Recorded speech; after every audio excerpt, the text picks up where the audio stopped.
2020, dubbed the Big Save this year. Thanks for joining us here in our first ever live stream.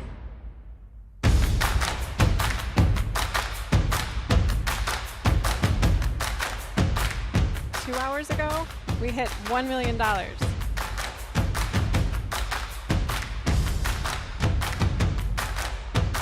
It's a beautiful setting where we are. The sun's going down on another fabulous day. When you see a familiar face, it makes you want to keep playing harder.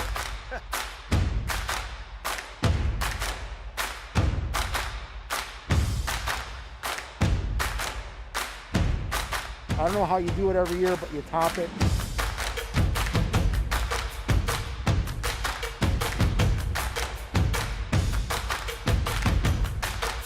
First time playing, and it turns into street hockey. I'm a little worried about it.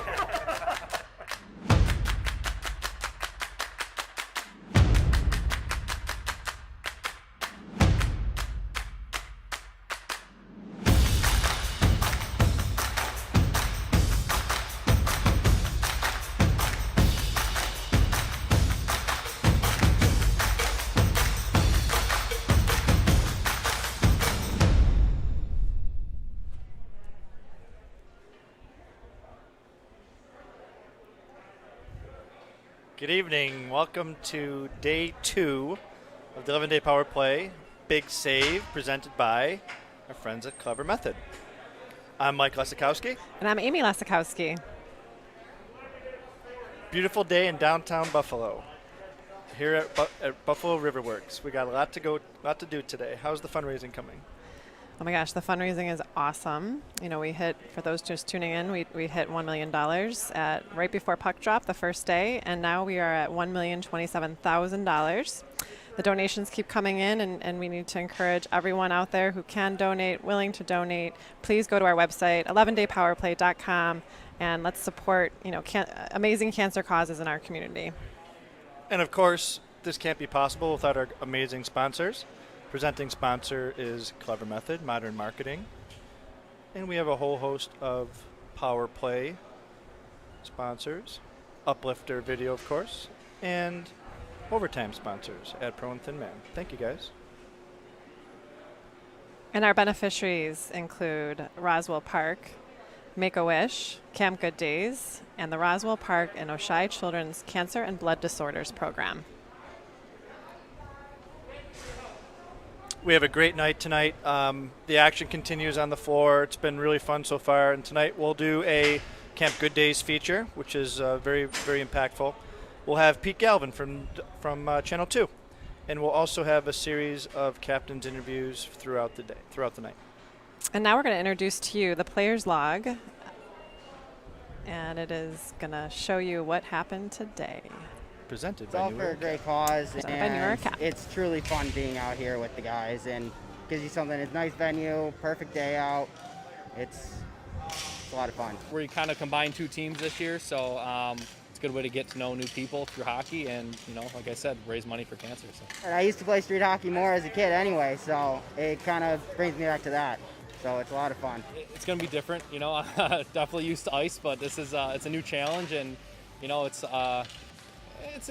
it'll be a different for everyone, but it's a good challenge. My own buddy Mike there, he had leukemia a couple of years ago and overcame it, and that was huge.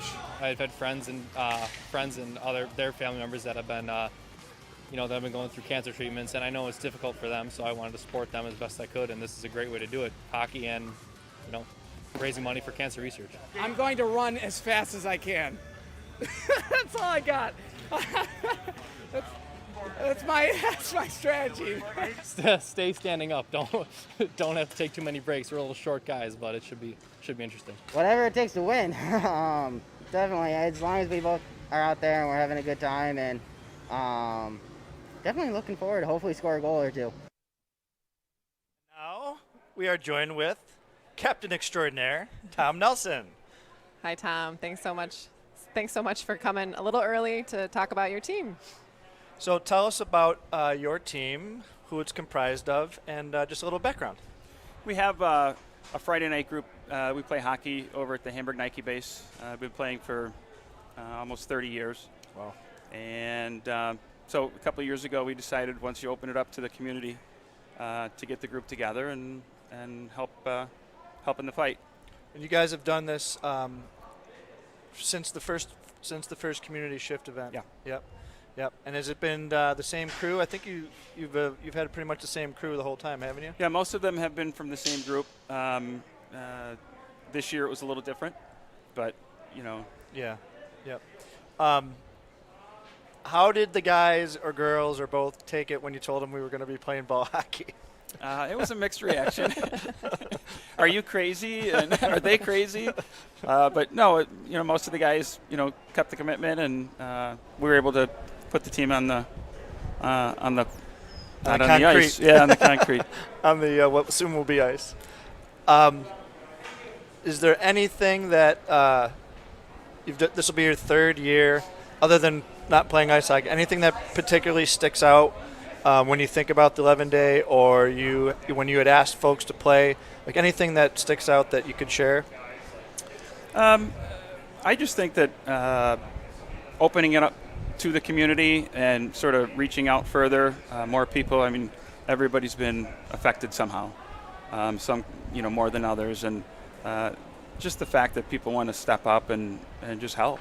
Yeah. It's a great feeling to kind of be part of that. Yep. Your team has raised, do you know the total over the last few years? No, I don't. Can you guess? 35. Yeah, you guys really have been, It's committed, unbelievable. and the donations each year on your team, it just increased. So That's awesome. Great. Thank you. Great. Thank you. This was a tough year for everybody, so just the fact that you guys pulled it off is amazing. Yeah, we're happy to be here. We'd rather be on the ice, of course. Everybody, but I think everybody. But we're here. We're happy. We're still raising money. Go to our website. Do you yourself, any of your teammates, play for anybody in particular that you'd like to share? I think every one of us does. We've all been touched by it. My mom had bone cancer. I've got family members right now going through it. So it's there, and hopefully the things that we're doing as a group, help in fighting it and coming up with new treatments. I mean, that's the whole idea there. Yeah. And you have a brother who volunteers every year Right. and comes to help out, and he also plays for you. Mike comes up from Maryland, and he spends the whole 2 weeks or 11 days here. Yeah. And pretty much he's here every day. He's So been great. Yeah, we're really proud of him. Yep. Yeah. Have you guys grown up playing hockey together? No, actually, he started playing in college. Out at, I think, Pepperdine. He started playing there. And I started at the Nike base when I was about 11. So he's 4 years older than me, so we had that, that difference. But as adults, I mean, it's one of those sports that even if you pick it up later in life, it's a lot of fun, a lot of camaraderie, brotherhood. Yeah. Are you involved in coaching at all in the community? I think I've seen you on social media with teams. I coach 2 girls teams out at Hamburg, and that's kind of where we all get that support. They've been great, the parents and the kids, helping us reach our goal. So between family, friends, and the hockey community, it's a great thing to be part of. How did you get involved in girls hockey? I coached boys for years, and asked my daughter every year if she wanted to play. No. And then she came home one day from elementary school with a flyer about girls hockey that we had distributed in school. So, she just said, I want to play hockey all of a sudden because it was girls only. Mm-hmm. And so I've been doing that ever since. It's great to get that component in as well. People who've coached both boys and girls, there's a lot of things that they kind of like about both, but the girls it's just a different vibe. I coach both. Yep. And I love them equally because my son, I coach my son, I coach my daughter. They never really played together because they were different levels and stuff like that. But it's a very different game, and I think I may have enjoyed coaching the girls a little bit more than the boys, if I'm being completely honest. And the girls that when our daughter was coming up, I'll never forget this. This is one of the funniest things that I've ever heard come out of a kid's mouth. The kids were like 10, okay? And this girl, smart little girl, she gets a penalty for the first time. And, oh, my God, right? So I swear she said this. So the girl gets a penalty. She comes out of the box, and she's like, Coach, I never got a penalty before. She's, like, upset. I said, it's okay. It's part of the game. It's part of the game. She goes, is this going to go on my permanent record? Oh, and that is the difference. It's, oh, excuse me, sorry. They'll help each other Right. up and things like that. As they're younger, Right. the older they get, there's a little bit less of that. Oh, yeah. Yeah, it's a different, I kind of like a level of respect. Yeah. They're happy to be involved in the sport. You know, Yeah. that they've had people before them that, I mean, even 10, 15 years ago, they just didn't have girls hockey. So. Yeah, yeah. And we had a group of girls yesterday, really talented players. Morgan Hadich is the captain, and some of the girls were Buttes, and some of the girls, and they all, it's funny to hear them say, we were interviewing one girl, and we're saying, hey, who's the group? And they say, oh, yeah, it's our beer league. It's like when I was a kid, when there was maybe a girl or two playing, Right. and then now they're talking about girls' beer league. Right.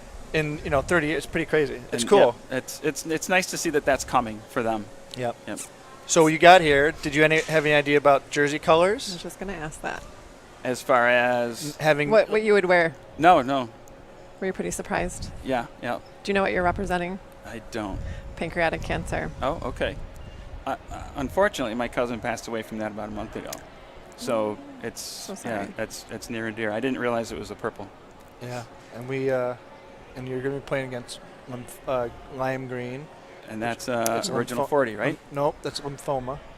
Oh, okay. Yeah, it's a lime green. Yep. So So we're raising awareness every day. yes. And on our live stream, we're going to talk with doctors from Roswell Park. So we have Dr. Iyer tonight talking about pancreatic cancer. We're just really wanting to raise awareness, and I'm glad you can wear that color and support of your cousin.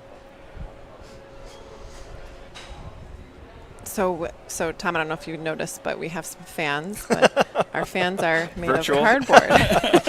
They paid a $25 cover charge to get here, but you're going to have to. We'll pipe in some, like the NHL does. We pipe in some music fans. Sounds, but that's all you got. You got us, and you got our fans. We were hoping to have a few more, but we came up with the idea so late in the process. Right. We weren't sure where we were heading this year, and when we knew it was street hockey, we thought, oh gosh, we can't have spectators. What are we going to do? So people did donate $25 to be in the great. stands, and there's That's lots great. of great messages. There's people rooting for players that are playing, but there's also people playing for people. So they have messages on there that you can look at during your game. Excellent. So, Tom, on behalf of myself and Amy and our whole organization, thank you for continuing to be captain. Thank you for persevering through this year of 2020, which has not been easy, and we really look forward to having you with us for years to come. Sounds great, and thank you for everything you guys do. Yep. Thanks, Tom. Thank you, Tom.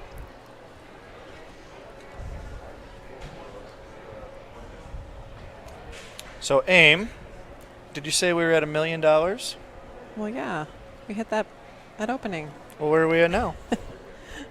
We are at $1,027,000. How do people donate now?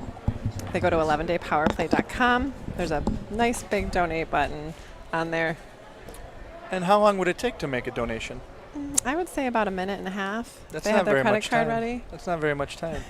It's a secure website. Seems pretty easy. Do you know who Bill Chef Lucas is? Oh, I knew it was going to happen. Okay.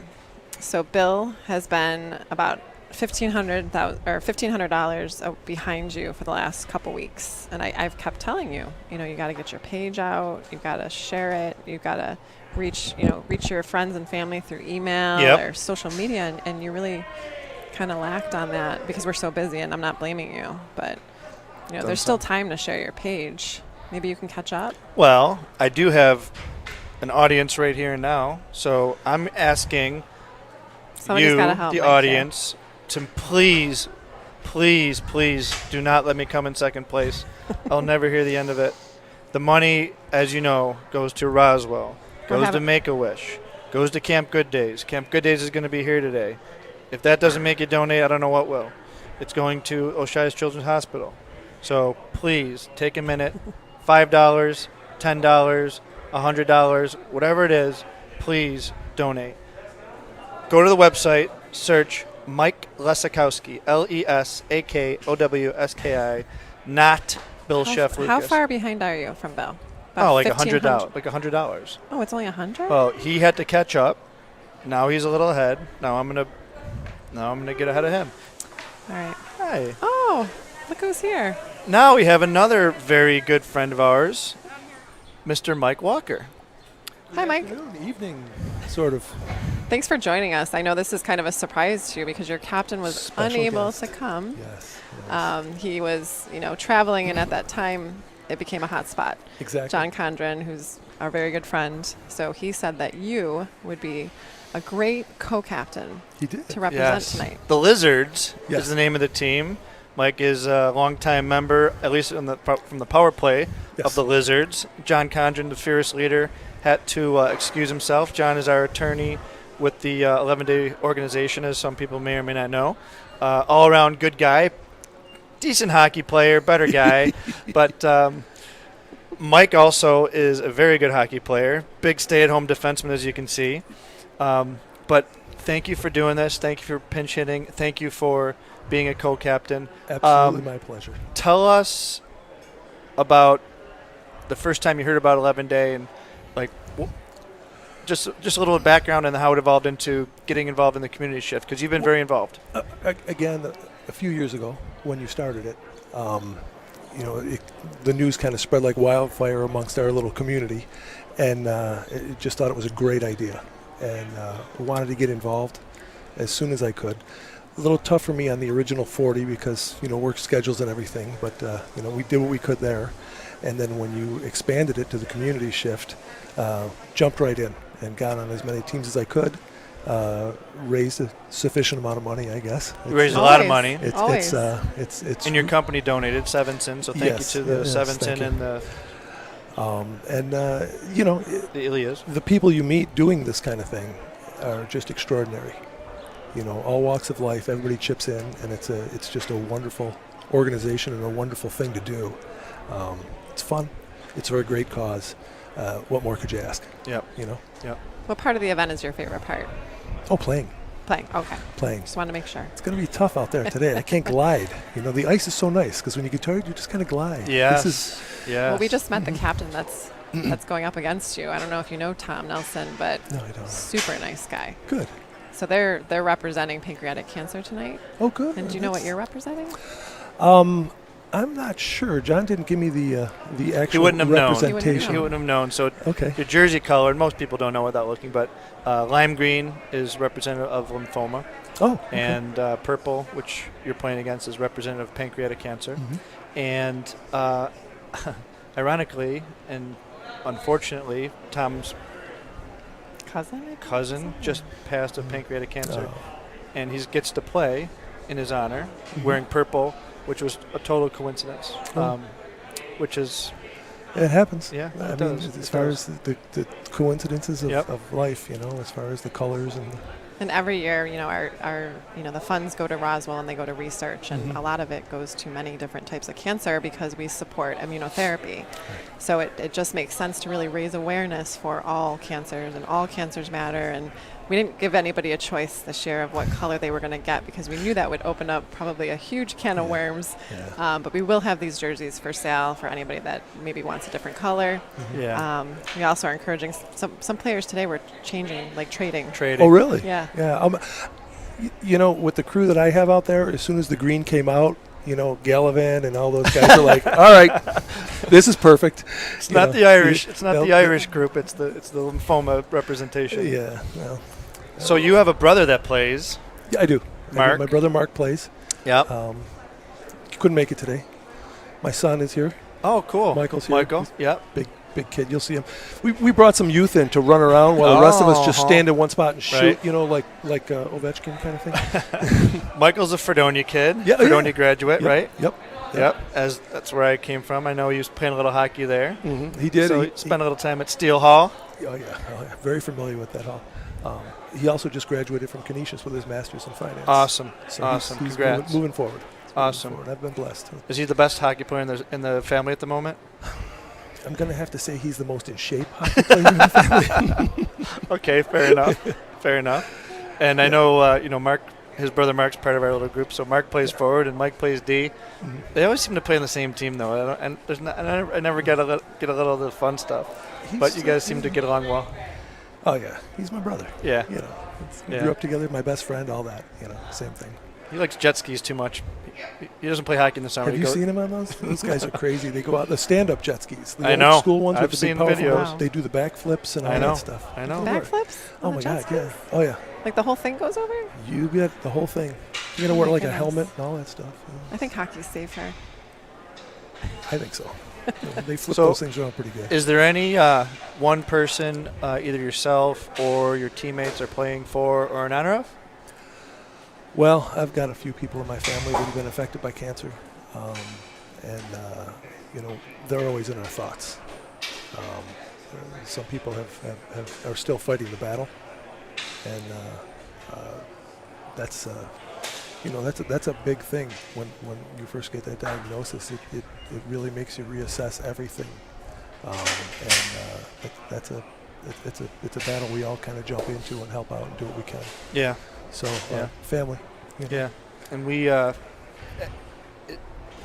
everybody I talk to, most people I talk to that are doing this, they love the fact that they can play hockey and raise money for great causes. We have great beneficiaries. So doing it, I mean, we would be playing hockey every weekend regardless, and the fact that we can do it and spread to thousands of people now that have participated, it's really great. And it's Buffalo. Of course we're doing it this way. Well, I mean, what you two have spearheaded and what you've done over the past 5 years, and you're up over $5 million Yep. in the past 4 years. 4 right? years, yeah. And again, even with everything going on in this world right now, you've eclipsed $1 million. Yep. Which is unbelievable. I mean, it's you can't think of enough adjectives to describe what that We're very is. proud. Thanks to You- all and the you players. should be. We're proud of you, just as friends, and it's just wow. We wouldn't be here without you guys. Yeah, Well, I mean, and there's gals. thousands of people involved, not just us. We do what we can to help, and that's what it's all about. Like you said, it's the community, it's Buffalo, it's hockey, it's a Yeah. lot of different communities all coming together Yep. and making it happen. So that's great, just great. Well, as a guy who's played 3 times, get out there, warm up, don't slide, Stretch. don't run too hard, but mostly have fun and Oh, yeah. honor your friends. Thank you very much, and thanks for doing this. Good luck Thanks for out having there. me. Thank Oh, you. oh, sure. We'll be rooting for you. All right. But Take we're care. rooting for Tom, too. You can do that. You can do that. Thank you. Thank you. Now we're going to do a little feature from Camp Good Days. Hi, buddy. Do you love Camp Good Days? Yeah? That's what we're here today. We're going to chat with you about Camp Good Days. And you're gonna raise money for it. How did you know that? Mom told me. You're smart. You're a smart dude.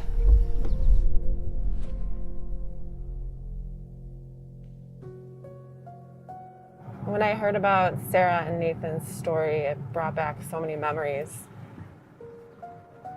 I know she's in her 30s, and I was 35 when I was diagnosed with the same type of cancer, breast cancer.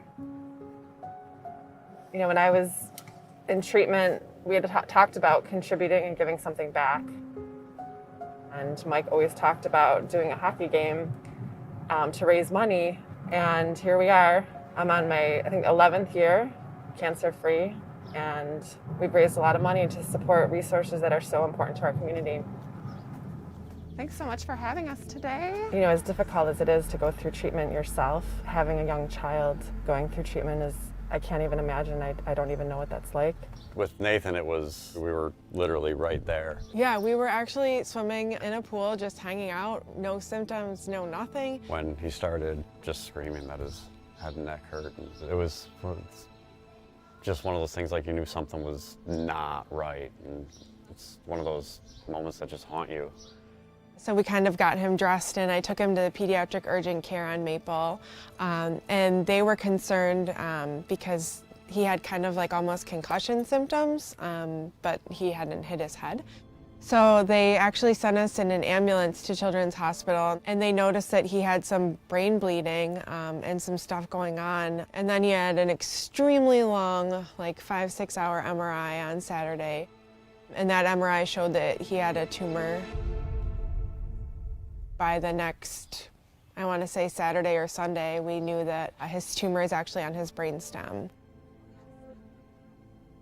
Automatically, your world turns upside down from having two normal, healthy kids to having a kid that he was still in the ICU, 2 surgeries, 6 rounds of chemo, 33 radiation treatments, and we're still getting MRIs every 3 months to monitor to make sure that the tumor that is still left is not growing or changing. It's so hard to think about and so hard to say, like that you could be losing your, at that point, like 3-year-old. It's difficult, and like not knowing, you have no clue what's going to happen. At the old hospital, our first outpatient chemo, we met another little girl in her family, and she was going through leukemia treatments. She said, as soon as he turns 4, make sure that you sign him up for Camp Good Days. As soon as he turned 4, I filled out the thing online, and automatically, you know, we were contacted and flooded with love and support. The amount of support that they gave us right off the bat was just immense. What's been your favorite place that you've gone to with Camp Good Days here? The one that is my favorite is both of the Exploring More. Exploring More. It is so much more than summer camp. So much more. They do bowling with the kids, they do bounce magic, roly-polies, they do events through local theater, and they just take the kids all over Western New York doing things for them. They have a huge carnival, they give the kids awards, anything the kids want. And it's so great because it's one-on-one, and they really focus on the kid as an individual. When he goes to Junior Good Days, where they do a full day of stuff, he can't say enough about it. Where are we going? What do we get to do? Like, he gets all excited to put on his camp shirt and go. Afterwards, he was like glowing. They just are glowing. They're so happy. So each year, the 11-day Power Play supports more than 100 children to camp. You know, camp can cost a lot of money for each of these kids to go, and the wonderful thing about it is it's free because of, you know, fundraisers and people that donate to our event. And these kids can go and look forward to going to camp, being with other kids and having fun and doing all the things kids should be doing. He was talking about Camp Good Days with one of his friends, and he made a comment about Camp Good Days is a place where we go for people that need happy things in their lives. He knows that he was sick, and he knows that he was in the hospital, and he knows that he had a boo-boo in his brain. For somebody so young to like, this is a place where I can go to just be happy and like not worry about everything else that's going on. I was on the computer and it made me like super dizzy, and then by the time like dinner happened, I was like, oh no, I feel nauseous again. So it's a lot. Nathan had an MRI and had clinic on the 19th of March, giving him the clear in February, and that weekend I actually felt a lump. Within a week, they had called me and said that I had cancer too. It was like all of a sudden, boom, here you go, we're doing this again. There was like a little bit of reassurance, like if my 3-year-old can go through this and tackle these treatments, like I'm 36, like I can go through this and I can handle this. Right now it's going good. They're seeing shrinkage in the tumor, so. The money we raise will help families like Sarah and Nathan's family and so many others. Every person that plays, every person that volunteers, every person that can donate is working to be able to help our family in some way. You know, those kids need to be around other kids and families that have gone through something similar to help them cope and, you know, get support. It is huge to be able to have somebody come in that feels so passionate to be able to put something together like the 11-day Power Play. I mean, between me and him with Roswell and Camp Good Days, like everything that they stand for is just amazing. And there is no way that Camp Good Days would be what it is and do what it does for my family if they didn't have things like the 11-day Power Play supporting them.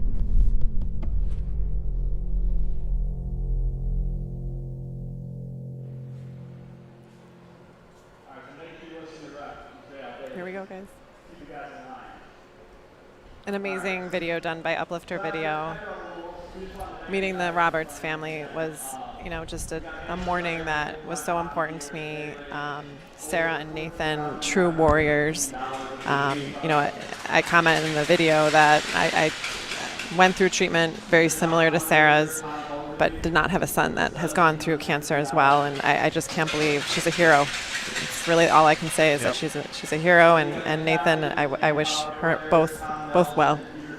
Speaking of heroes, someone that is the executive director of Camp Good Days. Hi, guys.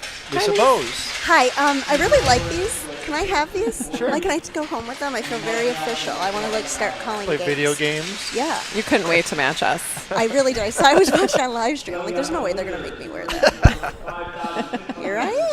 Well, thank you for joining us. Yeah, thanks for having me.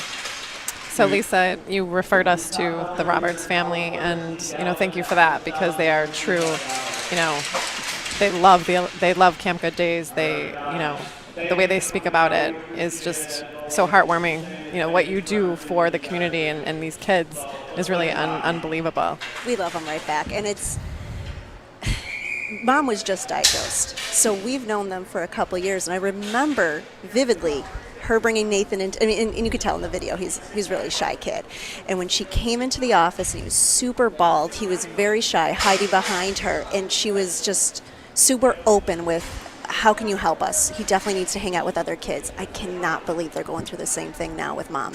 But the courage that she has, she still is like, well, I didn't have to go through what he went through. Yeah. Big smile on her face, too. Yeah, so, I feel privileged and honored to be able to help them in some very small way to get through their treatment or their journey. They're the real heroes. What is your role with Camp Good Days? I'm the regional director for Western New York, and I've been there for 15 years. Awesome. Wow. Yeah, I just celebrated my anniversary. Years. Yeah. And they're never getting rid of me. Why would you want to leave anything? They're never getting that rid of me.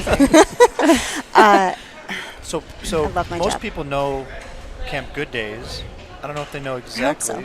Maybe just talk for a minute about what Camp Good Days is, the service provided, and how it affects young people's lives. Yeah, the easiest way for me to kind of draw a line from is how we started. It explains what it is that we do. So in 1979, our founder's daughter was diagnosed with cancer, and at the time she was 9 years old. It was brain cancer, and she knew no one in her school, in her sports leagues, or whatever that had cancer. So it wasn't Gary, our founder, it wasn't the chemotherapy that bothered her the most. It wasn't the radiation or the 7.5-hour cradiotomy that bothered her the most. He noticed what bothered her the most is that she did not have friends.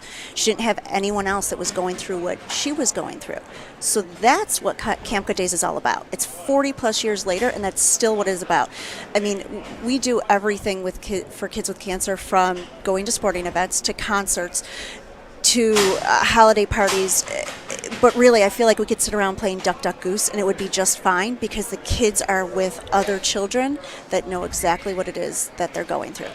But we like to do things that are really cool, too. So with money from things like the 11-day power play, we are able to do amazing things with these children year-round. So I know it says Camp Good Days. It's a little bit of a misnomer now. For the past 30-plus years, we've been doing year-round programs. So every single month, our kids have something to look forward to, someone to look forward to seeing. And the parents as well? Parents actually are not usually invited, Mike. No, it's good for the parents because... I'm like, yeah, parents aren't cool. Look at the, there's just some pictures that we're showing of camp. Yeah, from and, camp. So it's cool. Camp Good Days is cool also because we give the parents a respite. Right. So someone like Sarah, she was able to drop her child off. And I always tell moms, listen, this is the time that you take if you want to go grocery shopping or sit in your car and cry. Like, this is a time for you to take care of you. We're going to take care of your child. We have a pediatric oncology nurse with us at all times.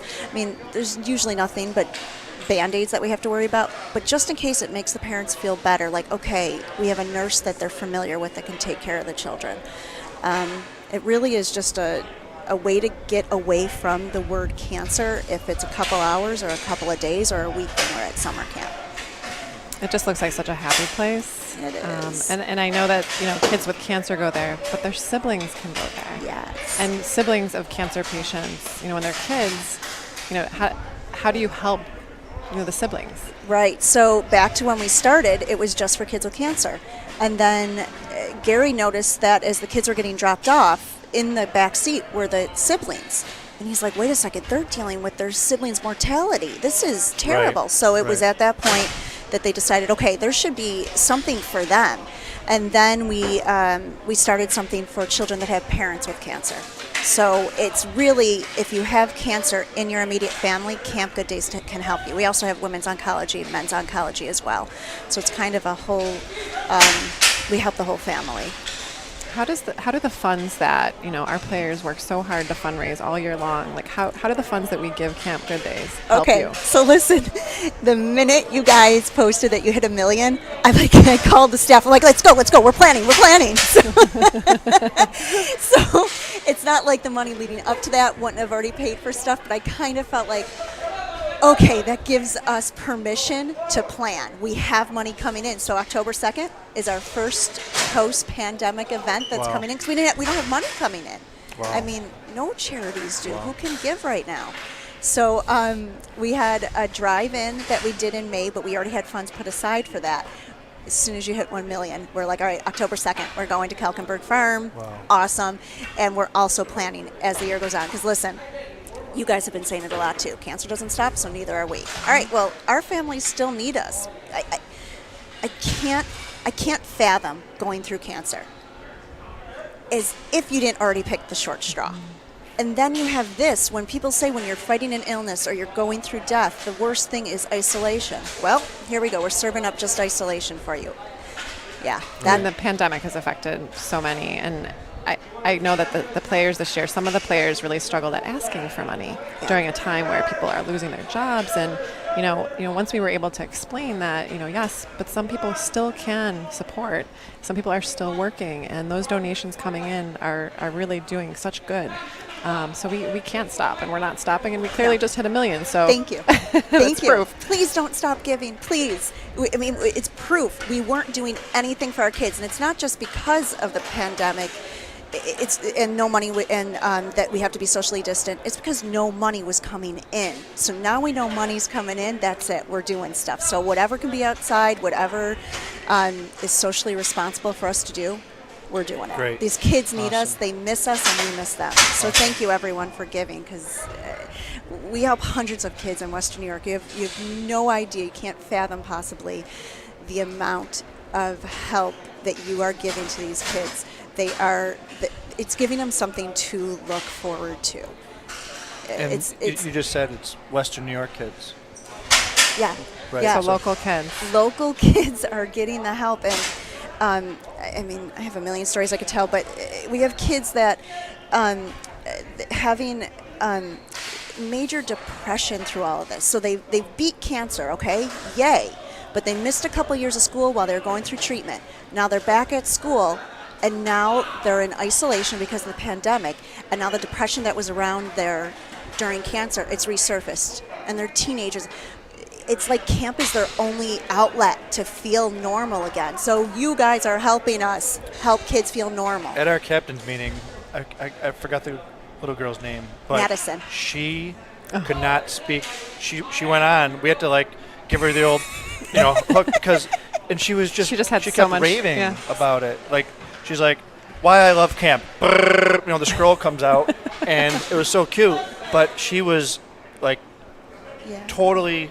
She convinced our players that we need to do the best we can to support. I mean, yeah. And so just seeing the story we just saw, and it's just so heartwarming. So Lisa, the 11-day Power Play supports research and all the amazing, stuff that Roswell does, and all cancers matter. For the 11-day, we've always supported immunotherapy, and tonight we have two teams playing against each other. I saw purple and green. And there's lime for lymphoma. They're representing lymphoma, and purple for pancreatic cancer. That's awesome. So that's our theme this year. I'm sure you walked in and you were like, why aren't things like blue and light blue and white? I love it. Yeah. So we opened it up with lavender because it's all cancers, white and lavender. And then yesterday was black and white. What's black? Black is sarcoma. Melanoma. I'm sorry. Melanoma. Okay. White is lung. I have to keep him on track. Yeah. Good job. I'm getting there. So yeah, that was, and then as the week goes on. So when these guys show up and girls show up, they don't know what their jersey colors will be, and there's some really cool ones. That's awesome. So we look kind of. It's fun to watch their expression, and then having some discussions. I had 2 discussions. One was talking about a friend who had just gotten 1-year anniversary of being free of pancreatic cancer, wow. and he was wearing purple. Coincidence. And one was the other end of the spectrum where he had a relative pass of pancreatic cancer recently. Both were purple. No, not planned at all, but they were like, wow, that's interesting. So now they have another way to connect and, in one instance, give the jersey to his friend who beat cancer. So we're going to hopefully have a positive impact in that way with reminding people that, all these cancers have their own problems, and we'll also talk about some of the research we're doing later. Thank you so much for doing this. Check out some of our jerseys in this upcoming video.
like to see a little bit of the game. The Lizards and Friday Night Hamburg Hockey have been sponsored by Memory Fox tonight. So we thank Memory Fox for their support. And we are going to move on to talk about lymphoma. A couple weeks ago, I had the honor of sitting down and talking to Dr. Hernandez at Roswell Park, and he is the chief lymphoma section, and incredible work. So we're going to take it there. Dr. Hernandez, thank you so much for coming today and spending time with us. Could you start by maybe introducing yourself and telling me where you are from and why you do what you do? My name is Francisco Hernandez. I'm actually originally from Mexico. I moved to the United States here in 1996. So I came to Buffalo to do my internal medicine residency training and then my fellowship at Roswell Park Cancer Institute. And I graduated from my training in 2002, and since then I have been at Roswell Park Cancer Institute. I primarily focus on taking care of patients who they have cancer of the immune system, primarily different type of lymphomas. I do what I do because I really like what I do. I enjoy taking care of patients. I enjoy helping them when they're very sick. Trying to get them through very difficult times. At the same time, one of the reasons that I came to Roswell Park Cancer Institute is to try to contribute in different ways to try to fight cancer. So I do have a laboratory in which we're trying to understand why some patients who they have lymphomas do not respond to treatments. We try to figure out what is special in those cancer cells that they outsmart the current available treatments, and see if we can somehow target them with either current available drugs or to try to develop new ways to kill those resistant cancer cells. The work that I do really requires a lot of help, so it's not only a one person's job. In reality, it takes a very large and very actually enthusiastic team of not only doctors or scientists, but also laboratory technicians, students, nurses, etc., pharmacists. And they all help us towards achieving kind of our goals, which is really trying to, at the end of the day, cure more patients with lymphomas. So, what is lymphoma exactly? So lymphoma, as I tell patients, when I meet them the first time, is that it's a very generic term that we use to describe any type of cancer that arises within the immune system. So in a very plain term, a lymphoma is a cancer of the immune system. But our immune system is really a very complex group of organs that together they kind of keep us healthy and they keep us safe from either infections or from environmental toxins that we're exposed in our day-to-day living, So the immune system is primarily formed by organs that include like the skin, the liver, the spleen, the gut, the blood, what we call the bone marrow, and the lymphoid glands, And the lymphoid glands are kind of these very small little kind of like a oval shape balls that we have. This kind of spread through our bodies. The ones that we're more familiar with them are the tonsils, because now these lymph nodes are connected by channels through your entire body, and they're in a constantly synchrony, kind of filtering your blood or your tissues to kind of protect them from infections. And what happens is that as we go on living, because we get exposed to sometimes chemicals like pesticides or Agent Orange in the old days, radiation, viruses, bacteria, the cells that they live in all these organs can mutate. And when that happens, depending on the mutation and the cells that mutate, is the type of lymphoma that the patient may develop. So going back to what is lymphoma, in reality, lymphoma is not only one disease, but at least we recognize at least 85 different forms of lymphomas. And each kind of lymphoma has a different kind of behavior. It has a different kind of way to develop within a patient.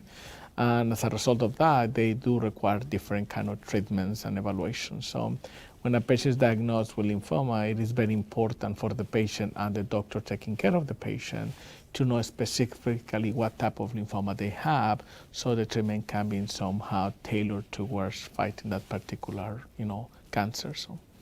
Someone who is coming, has lymphoma, how would they feel? What would their symptoms be? Well, again, symptoms are they vary a lot. It also depends on how fast the lymphoma is growing inside the patient and what type of lymphoma they have.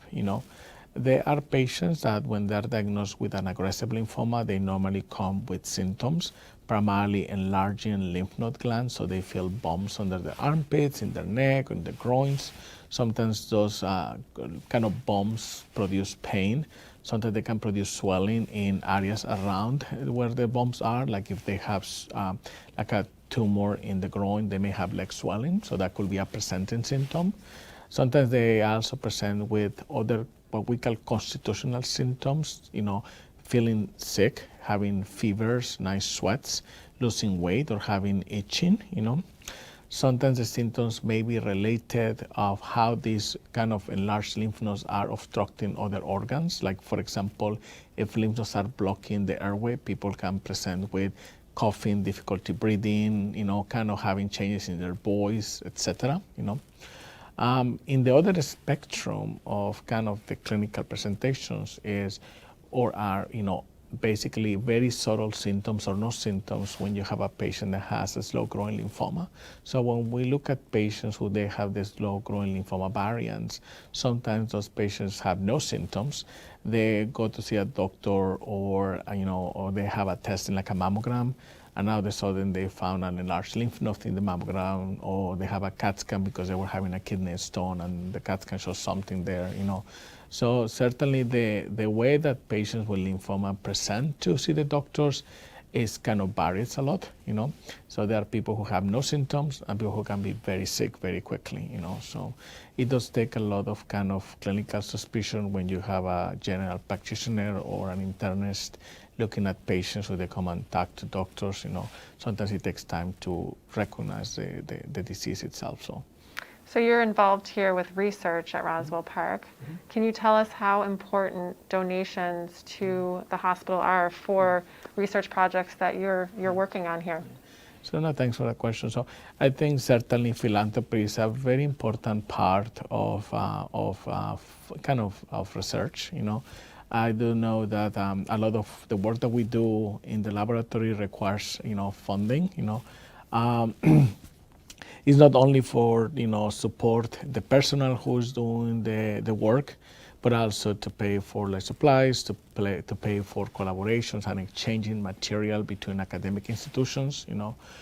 A lot of the financing that goes into research come from grant agencies, but of course, sometimes it's not enough. Two, because the current pandemic situation that we are facing, there is less and less funding available to kind of support the work that scientists are doing, And I certainly now more than ever we do actually need philanthropical support. I think certainly donations are very important, because it kind of allows to maintain or work in the laboratory that at the end of the day is aimed to kind of help patients and try to, as I said before, cure more patients, And certainly we're very thankful of any kind of charity organization that actually can help support any of the projects here at the Institute. So, in the work that you do, what are you most hopeful for? Again, I don't want to sound corny, but I would like to cure more patients. I would like to have less kind of what we call end-of-life discussions with patients. While sometimes we have to do it, they're very important to address them. There's a lot of kind of joy in our work when we can see patients who are very sick, that we can help them fighting their cancer, that they actually can complete their treatments, achieve what we call a remission, and stay free of cancer for many years or forever, And for us, that gives us a lot of satisfaction. And the fact that the work that we're doing in the laboratory is helping to contribute little by little to kind of increase the number of patients who can live without cancer. I think that's very rewarding, I think it's also it kind of humbles a lot because, while we think that we know everything, sometimes patients and their diseases teach us that, no, we need to do more work, And I think that's what is kind of a very dynamic process. It does make me better as a physician who sees patients to do research in the laboratory, because the work that I do in the laboratory has a kind of a focus to help more patients. So there's a direct kind of, we can see the benefit that our work in the laboratory is doing in the patients, but at the same time, we see what the patients are going through. We see what is important for them in terms of, okay, what kind of treatments I need now. So we take a lot of questions that as doctors seeing patients, we kind of formulate, and we try to answer those questions in the laboratory, and then we take what we learn from there back to the clinic. So recently, Roswell Park was just ranked number 14 in the entire country for cancer care. How does that make you feel? Well, one, I feel very proud. Again, I have been here for counting my trainings, for 24 years. So I know how the Institute has gone through the process of improving and not resting in the laurels, try to get better and continue to be at the edge of, cancer research, but at the same time to provide the best care. So one of the reasons that we were kind of named one of the best hospitals is not only the research, but really how we are taking care of patients. So to me, that made me feel very proud. I think it's also is kind of a validation of the work that everyone is doing here. From the janitors, the secretaries, the pharmacists, the nurses, the doctors. So I think that certainly, it's a very kind of a rewarding feeling. But at the same time, it kind of raised the bar that, okay, we are 14 now, well, can we move up a little bit more? And can we maintain at least what we are doing? So it's certainly gives you a lot of satisfaction, but at the same time, it kind of make you kind of like stress you to be better, So each year, there's hockey players and there's volunteers and the community rallies around the 11-day power play players. Is there a message that you would have for them today? Yeah. Well, one is thanks for what they do, because it's very important. Two, please continue to do it safely in these times. Three, have fun, because it looks like a very fun activity. So if you actually can enjoy what you are doing, but at the same time do it for a good cause, I think that's actually a quite nice combination. So and I wish I can play hockey, but I'm really bad. Well, you can always come and share. Yeah, Not this year. This year we're going to be no spectators this year, but next year, next summer, hopefully we'll be out on the ice and you can come and watch. Thank you for all you do. Thank you for what you do. Thank you very much. Thank you. Dr. Hernandez was just so gracious with his time, and we've learned so much about lymphoma tonight from this interview, and we're very appreciative for him spending the time with me. And anybody can comment right now on YouTube. Feel free to ask us a question, make fun of us, whatever you feel like. And remember, 11daypowerplay.com. Donations are still welcome through September, and we got to keep it going. Mike, you're up. So earlier, the Crying V's played, but Captain Sam Rotella, a good friend of ours. So let's check out and see how they did.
Awesome. Don't Highlight say it. reel, the Don't crying say it. bees. I don't know if anybody noticed, Mike Lezakowski, number 11, came up the middle, tried to pass it, got it stolen from, and I think the guy scored it because of you. Well, my friends from Uplifter Video possibly could have edited that out, but they didn't. Well, Uplifter Video knows better. So we just put out a call, anybody comment, ask us questions on YouTube. And Ken Lockwood, thank you so much for chatting that, he feels he's so happy to be involved with our event. And Ken, we cannot wait to see the Mighty Pucks soon. They're going to do awesome out there. So earlier today, I got to sit down with Nick Carl from the Purple Parrots, and we're going to hear from him. Good man. All right, we're here with Nick Carl from the Purple Parrots. Yep. Nick, you're taking the streets and momentarily. Yep. How does it feel? Feels awesome. I can't wait to play. Played on Wednesday. I had a blast with some of the top fundraisers. So I just learned recently that you have some new players this year, and that's because I had a couple people cancel, but we lucked out. We got a couple guys that don't typically play ice hockey, so they're back. They're coming out to play with us, so I'm pretty excited. how do you think you're going to do running instead of skating today?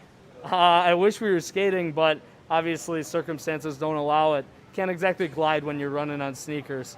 It's a lot harder. So we met the first community shift that do you want to talk a little bit about how you called Mike and I on a day that we were in our car and maybe reflect a little bit on that conversation? Yeah, so we were in the middle of a bike ride, me and one of the other players, and I had just found out that my brother Mike got diagnosed with lymphoma from Roswell, and we were always a hockey family growing up, so it obviously was a great fit in terms of show support for Mike and pretty much gather everyone around, all our friends around Mike and rally around that. So I signed up as an individual and started looking into what it would take to start a team. So I called you and Mike, and I think you guys were in the car, and Mike said something like he was a little nervous and said, "Oh man, it's about $5,000 to start a team," and this was about 4 days into fundraising, and I was already at like $6,200 or something, and he was like, "Wow, okay, you could play, you could have a team." So you made the cut. You made the cut. Yeah. It was tough gathering guys up at that point, but we did it. We played, I think, 8-on-8, so there was only 2 or 3 guys on each bench. It was exhausting, but we did it. So here we are, one of the top teams. Your team has, again this year, reached an incredible milestone. Do you want to talk a little bit about what you've reached in the last couple of years that you played? So in the past couple years, our team has raised, in the last 3 years, $150,000. Individually, I'm at about $56,000. And it's just all through amazing support from family and friends, and also a bunch of fundraisers. I mean, our team gets together and runs, I think this year it was like 11 or 12 fundraisers. We are so grateful for you coming back every year. And, the Purple Parrots are a team that literally is close to our heart, and we want you to have fun out there tonight. We absolutely will. Thanks, Nick. Mike is always poking there. So Nick has 2 brothers, Mike and Adam, and we're going to introduce you to them. Don't say that. I should shut that off. How do I not have a fancy ringtone? How do I have a blue jersey and you have white ones? This is from 2018. This is from 2000. Yeah, this is from the year before. Don't I have one of those? I'm Mike. I'm Adam. I'm Nick. You can say it. And I'm playing in the 11-day power play. We are all playing in the 11-day power play. I thought, okay. Sorry. Let's start over. I'm Mike. I'm Adam. I'm Nick, and we're playing in the 11-day power play. We started the Purple Parrots, a beer league team that we played on. One of the guys on the team was like, "We're naming them the Purple Parrots." I'm like, "Wait, Legends of the Hidden Temple Purple Parrots?" He's like, "Yeah." Legends of the Hidden Temple. In quick fashion, no problem at all. Going on to the steps of knowledge of the Purple Parrots. Literally Legends of the Hidden Temple. So I'm like, okay.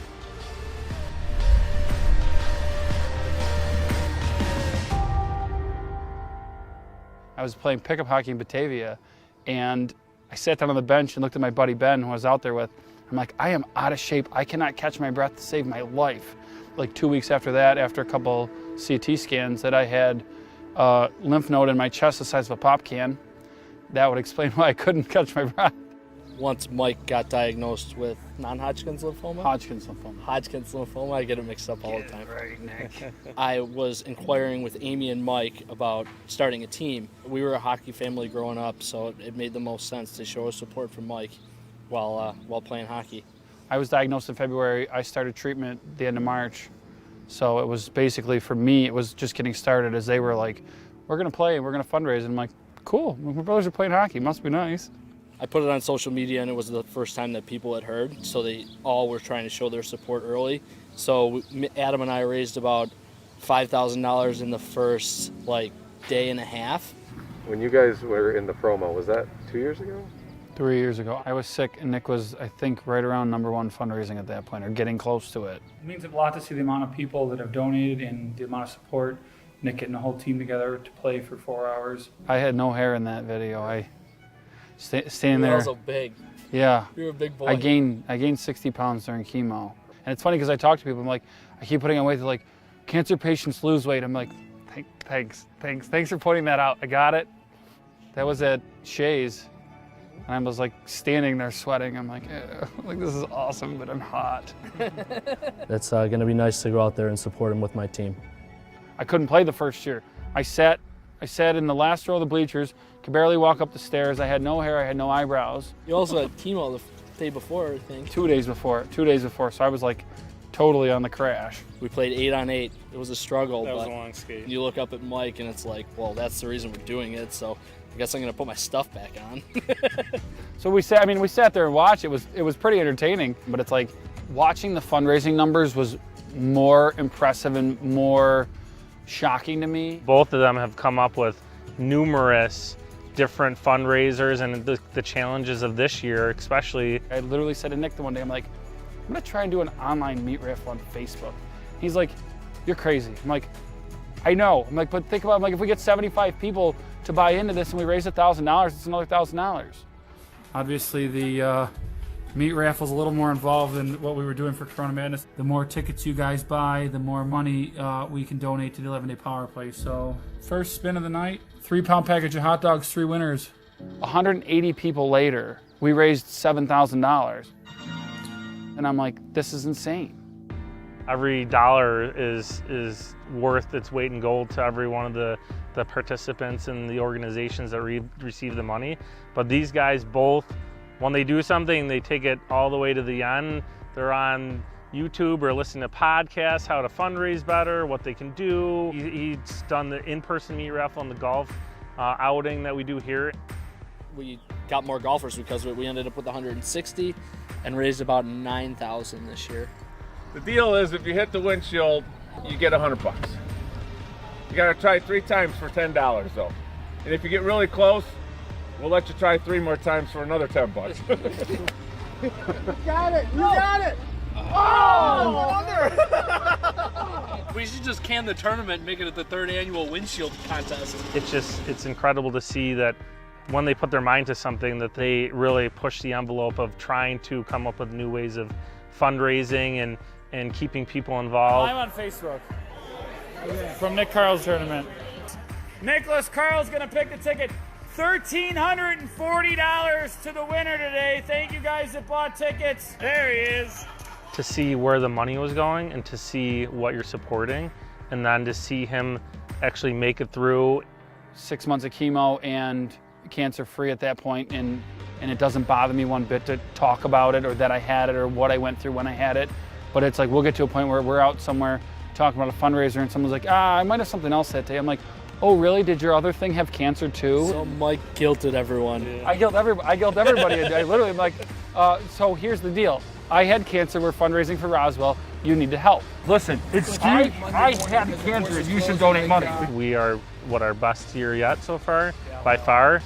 First year was 29,000, second year was 43. This year we're at 71 plus. Yeah, we might hit 75. We're probably gonna hit 75.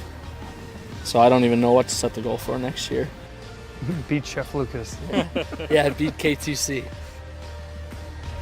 Maybe we at some point will set a number or set a goal of when our team's going to hit $1 million, because we've already hit $100,000 in 3 years, and it just seems like it's just going up and up and up. Every time, okay, it's time to start fundraising, okay, we're gonna go play hockey. It's a reminder of where I was when this all started for the three of us. We want to make our community the best we can make it for everybody involved, and to not have people go through what our brother went through, and at the end, maybe someday, like he said, people don't have to go through that. Look at what Camp Good Days does, what Make-A-Wish does, and obviously Roswell. And someday someone's going to cure cancer. It's probably going to happen in that facility in Buffalo because of what they do. If it's a donation, if it's playing hockey, if it's helping raise money, it's easy when you look at where the money's going and to know what you could be a part of someday. Great job. Purple Parrots pulled it out at the last second. Miraculous comeback by the Purple Parrots. We got it. That was excellent. Is it okay to say I'm going to wear Heelys when we're playing street hockey? Not built for running. Another amazing feature from Uplifter Video, the Carl brothers. Do you want to say a few things about them? Yes, I'll keep it clean too. Great guys, great guys. We got to know Nick. He started skating with us on the weekends, and then unfortunately Michael was going through cancer, and they rallied behind him. And Nick, Adam, and Michael, I got to play with earlier today. We had a lot of fun. They're great guys. Wonderful people, and they do really fun, interesting fundraisers. So they're a great part of our family. Determined to make a difference, for sure. Absolutely. So thank you to the Carl brothers. And then also, earlier on, I got a chance to meet up with my buddy Sam Rotella. So I'm here with Sam Rotella. Sam Rotella is the captain of the Crying V's. Sam, thank you very much for joining us. I don't know if you know this, but your team has raised about $7,500, which is really awesome. So thank you very much for doing that. It's our pleasure. So why don't you tell me a little bit about your team and the makeup of it, and just some general information about your team that you're playing with. So I'm the captain of the Crying V Skate. Basically, one side of our team was going to be my current beer league team that I'm running. Also goes by the Crying V's because we are awful. And then the other side of our skate was going to be one of our good beer league buddies. That would be the Lick My Stick guys. So we've been playing with them for the last 3-4 years now in the Harbor Center League, and we thought it'd be a great way to go and get some rivalry going for a longer game instead of our typical 40-minute sessions. Awesome. So we've gotten to know each other pretty well over the last couple of years. We skated in some captain skates. When was the first time you heard about the 11-day, and when was the first time you played in the community shift? So first time I actually heard about the 11-day was the first year that you guys all did it. Heard about it through family that were extended relatives. So I heard about it all from them. And then I played actually that first year for the community shift. I played with my employer, Moog. George Cameron ran that shift. Started playing through there, and then I've been playing ever since.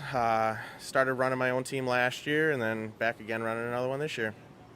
So as a captain, you played first, and then you were a captain, right? So you see it firsthand.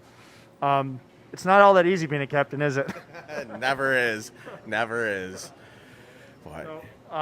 But at the end of the day, you guys show up here. It's my experience with fellows like yourself who have played and become captains.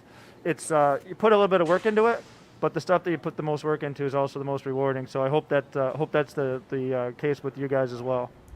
It absolutely is, but I mean, at the end of the day, the little work I do does not even compare to anything that the nurses at Roswell or the staff at Camp Good Days or any of the people that we're actually playing for actually going to put towards this fight every day. Is there anybody in particular, a family friend or acquaintance that you're playing for, or any particular reason that you're playing for the 11-day? Honestly, I can't single anyone out. I mean, I have had grandparents, aunts, uncles, everyone that's played, they've been touched by cancer in some way, shape, or form. I know personally my grandmother, my grandfather, my father-in-law, my own mother. And again, like my fiance, she works at Roswell as a night shift on the leukemia floor. So, just hearing the story, she comes through every day, and just how much of a toll it takes on her, it's the least I can do to come play in this. Well, on behalf of Amy and I, we really appreciate it. Captains like yourself put in a lot of work, and we really appreciate having a person like yourself. And it's fun for us because we didn't know each other, a couple of years ago, and now we see each other at the rink. We see each other on like a random Wednesday night. We got beer league going on, and we do a captain skate. We do a weekend skate. So it's fun. As much as what we're doing for is bigger than all of us, it's really fun to get to know people like yourself. And then I guess one last question: how did you and the fellas take it when you learned that we were going to be doing ball hockey this year? As Bear Grylls says, improvise, adapt, and overcome. We were all a little bit disappointed when all the COVID regulations were coming out, but we understood, and so a few of the guys, I'm not going to lie, were a bit discouraged, like, oh, there's no way we're going to do this, there's no way we're going to do this. And I come to find out, it's like, oh, hey, we're doing ball hockey at Riverworks. Hey, you know what? A lot of us haven't played ball hockey since we were kids, and it's a good chance to go get back like we're 8 years old again. I've got an old plastic goalie stick from when I was about 8-9 years old, one of them Milek plastic things with the wood handle and the screws going in. I'm going to be using that for the first half of today's game. Well, speaking from experience, based on the last couple of days here, I played. We had a blast. It's still the same guys, and all the same stuff goes on the ice. And speaking to other captains that have played as well, you're going to have a blast.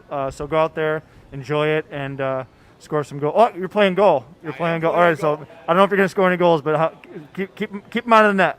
I can guarantee I'm going to take at least one rink-long shot today. Least I can do. All right. Good luck. Have fun. Thank you again. A really great guy. He started out playing on Team Moog under George Cameron as a captain, and then he captained his own team, and he's been with us right from the start of the community shift. Fun fact: Sam is a real-life rocket scientist at Moog, which is kind of cool. Yes, that's awesome.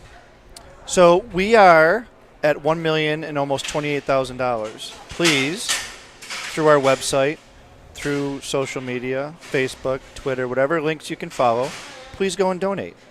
If you can, if you know me and you wish to donate to my page, I will take it. I am currently in second place by about $100. I'd like to be in first place. So if you could please donate, that would be wonderful. Let's go check out what's going on the rink right now. We got... They're switching shifts right now. I'm sorry. These guys are just about to finish off, so... Oh, they're about to start off. All right, so I'll give you a little commentary here. Eager to play. All right, we got Mark Leonard, best pharmacist in all of Hamburg, playing out there. He is one of the original 40. He's got the ball right now. Got that big, tall guy. That's Mike Walker, Mike Walker's son that we interviewed earlier today. Pat Ballantyne out there, big Pat Ballantyne, huge fundraiser, which was, Pat raised several $1,000s, which I think it's over $3. Whatever. Pat's done amazing this year. year. Yeah, he's done awesome. Thank you, Pat. Yep. All 11-day beard team as well.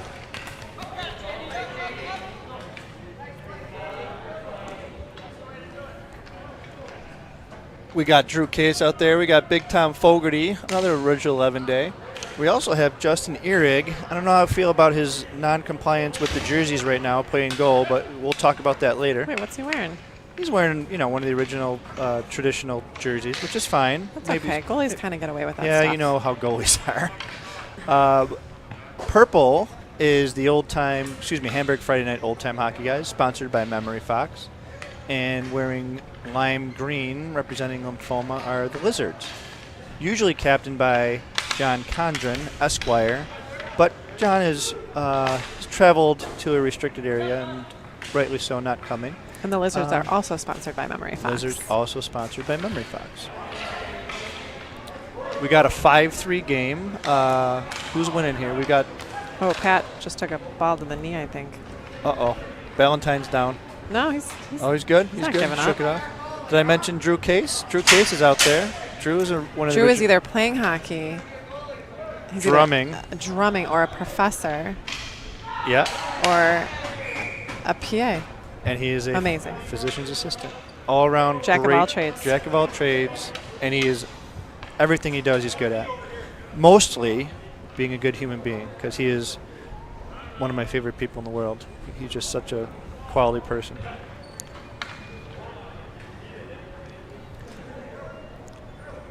Who else is out there? We got Big Mike Walker. There's your not wearing the right jersey. Justin. Well, we're going to let him slide. You know what, Justin, though? He created our pre-warm-up, Mike. Yeah, the Such an awesome idea. Video. Yeah. Where he has a voiceover where he talks about, like, he has voices of people, like regular people in the community, right, where they say who they're playing for. Yep. My mom. Yep. My neighbor. Right. My sister. My cousin. He has a passion for that type of stuff. He's got his own podcast, 716 podcast. Well, he said it took 8 hours to do the voiceover for that, like, 2-minute. He's amazing. He's one of those guys that, like, you wake up in the middle of the night and you see he's, like, doing something on Facebook because he couldn't sleep. Well, what about when he played that video game for 24 hours? And yeah, last year. I think he raised like $1,000 or $1,500. He pulled an all-nighter. Yep. And then he raised enough money in 2-week period of time. Drew Case just ripped one. First goal he scored in 5 years, this guy. Coming back to Justin, Mike. I know that sorry. distracted you because that's what happens with hockey. So Justin raised enough money in that 2-week period competition for the golf outing. As well. For this golf. Yeah, exactly. Just recently. And then he played in it. He played with me, unfortunately for him, because we both stunk. And I don't know if anybody caught it earlier, because the guys from Uplifter Video, again, didn't edit out me putting one into the freaking pond about 10 feet away from the tee. Well, at least they blooped out what you said. Well, they blooped it out. The story is they were flying the drone, and I didn't want to hit the drone, so I was, hitting the line drive. And you say similar things about hockey. Okay, well, I'm just telling you the truth. Mission accomplished. I didn't hit the drone. Anybody out there on YouTube that wants to agree with me that Mike always has an excuse when it comes to not playing very well? If anybody's out there considering making a donation, forget the name Bill Chef Lucas. Remember the name Mike Lesikowski. Agree with me on YouTube, please.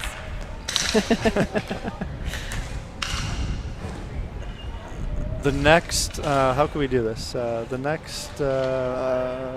know. And the score is 7-5. So with all the changes, right, with the date and everything, we had to match up these two teams. They don't know each other. And we've picked a pretty good match because it's 7-5. 7-5.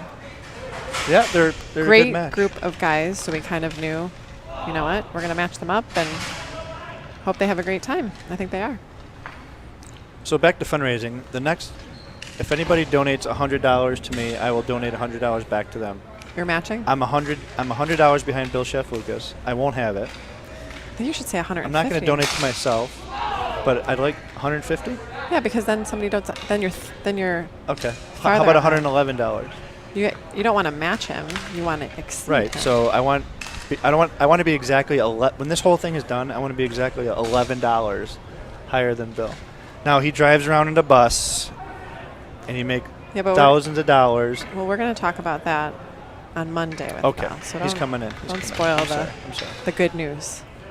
But back to my point, I will donate back $111 if anybody donates $111 to me. Well, we'll see what happens when we look at the numbers at the end of the night. All right. And when you listen to this, whether it be tonight or tomorrow, I'll honor that. So Bill walked in today and he had 2 envelopes in his hand, and I was on the set, reviewing things with the guys here, and he's waving these 2 envelopes, and I go, "Hey, what's up?" He goes, "How can we get this inputted fast?" And I was like, "Fast? Like what? Like right before your game?" He's like, "It's got to go in right away." And I'm like, "Did you exceed him?" And he wouldn't answer me.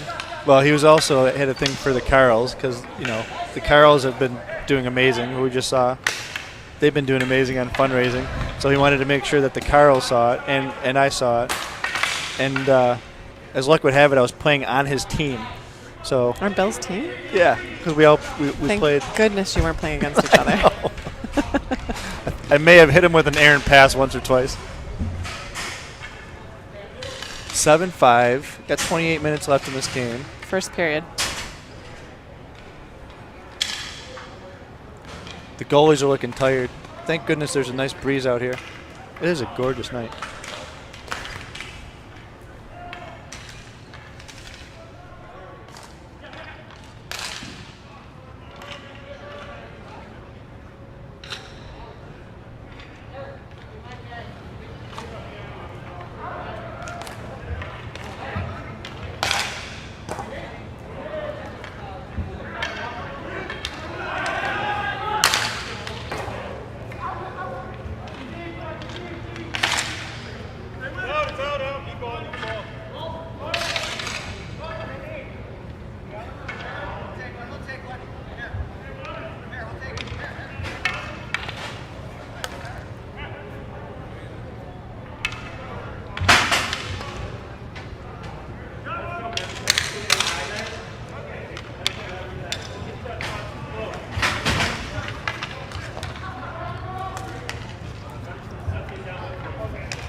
Just read off the last few donations that we received in the last probably half hour, 30 minutes. It's fine, but $50 from Sean Wallace and Andrew Tokaz. We know Andy.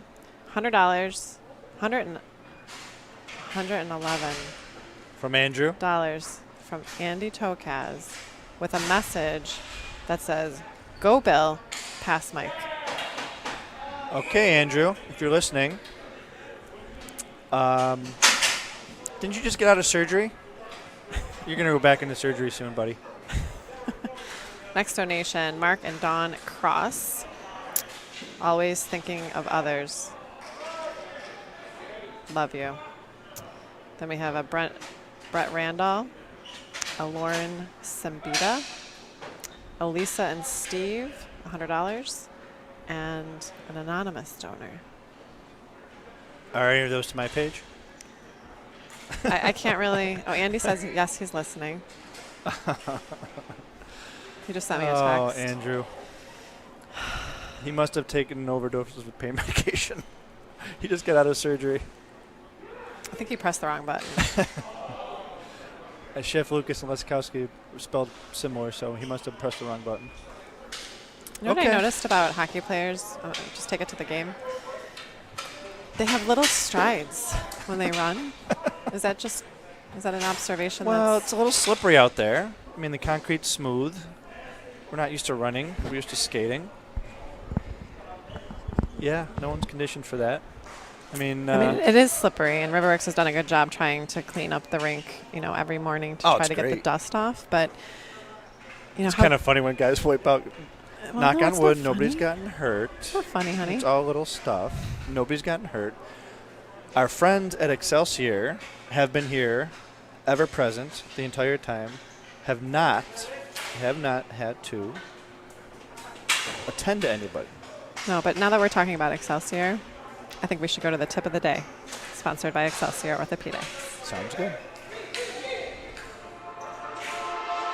Hi everyone, welcome. My name is Josette Fisher. I'm the Director of Sports Medicine and Wellness with Excelsior Orthopedics. I am happy to announce that we are yet again the healthcare provider for the 11-day Power Play. This week, our team of experts will be sharing with all of you, either watching online or participating during the event, 11 healthy tips to keep you safe and active. Our second tip in our series is going to focus on recovery. As most of you know, after any bout of athletic activity, you have your aches and pains and bumps and bruises. What we anticipate seeing for those participating in the event, and maybe even those watching online at home, is tightness and soreness related to the lower body, specifically in the ankles and feet. A couple of the movements we'll demonstrate via the following videos will speak to that. The first stretch we'll cover is called a dynamic gastroc stretch. Most of you refer to this as a calf stretch. What we'll have you do is stand in front of a wall or a stationary object and place both hands at shoulder height on the wall. From there, we'll have one foot in the back position and one foot in the front position. The foot in the back position will stay flat on the ground, including the heel, and you also keep your knee locked out. Your forward leg will then bend at the knee, lowering your body closer to the wall. Once lowered close to the wall, you'll feel that stretch in the back of your lower leg. Again, we encourage you to hold this for approximately 5 to 10 seconds and repeat 5 to 10 times. By the time you're finished with each repetition, you should feel a little bit looser. The second video is going to cover what we call our two-dimensional gastroc stretch. You'll be in essentially the same position as you were for the first stretch. However, in this stretch, you're going to focus on gliding your hips from side to side. This is going to transfer the stretch from the inside to the outside and back to the inside of the gastroc or calf muscle, as well as stretching the lateral hips, which tend to get tight from lots of running and essentially street hockey activity.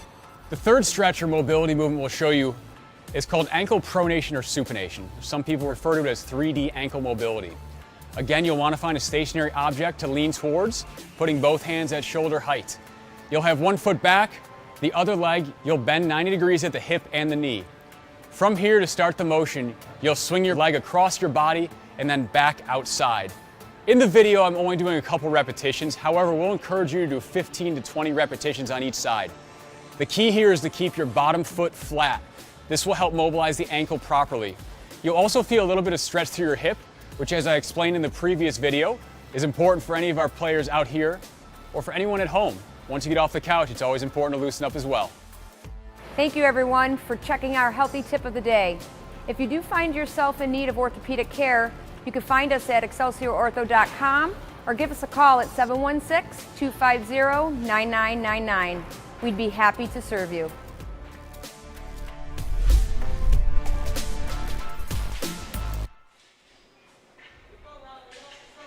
It's that time. It's time for the Crawley Web Stuck Bucket.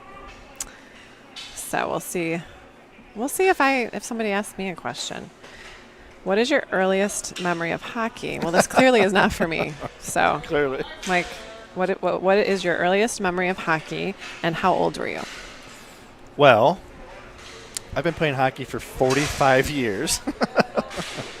So my earliest memory was about age 3. That's a true story.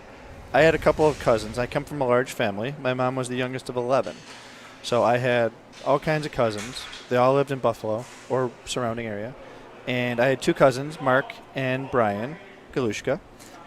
They were probably 14 or 15 at the time, and they were playing hockey.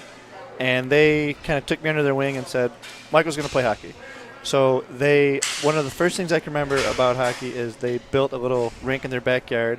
I was put into this ridiculous snowsuit like the kid from A Christmas Story, and skates and a helmet, and they were kind of rough around the edges guys that would always like tease me in a funny kind of way and push me on the ice. So I probably couldn't even stand up. I had this little stick, but I can still picture it. The snowbanks, the house. Like 3 years old, I can still picture it. Was it a single blade or double blade? It was probably a double blade, something like that. I mean, it was 3, right? And then not long after that, we went to, there was a program at Holly Twin Rinks. Mr. McFall ran it, John McFall, who ran all the youth programs, youth hockey legend. And I still remember this jersey, Holiday Twin Rinks, had the logo, and I can remember Mr. McFall and some others talking, and I was, 3 years old, 4 years old, so I was this high. Could barely stand, so when I first learned to skate, I would get a chair and then they would literally put a chair in front of you and just be like, go, and you'd be zipping around the ice with a chair. So those are my first memories of hockey, if you call it that. And I have so many memories, so many. What organization did you start playing like organized hockey? When I was a kid, it was like beginner programs and stuff, and then when I got to be like decent to play like travel and stuff, I ended up playing for the Buffalo Regals. I can't believe you didn't say really good when you became really good. I don't know if I ever did.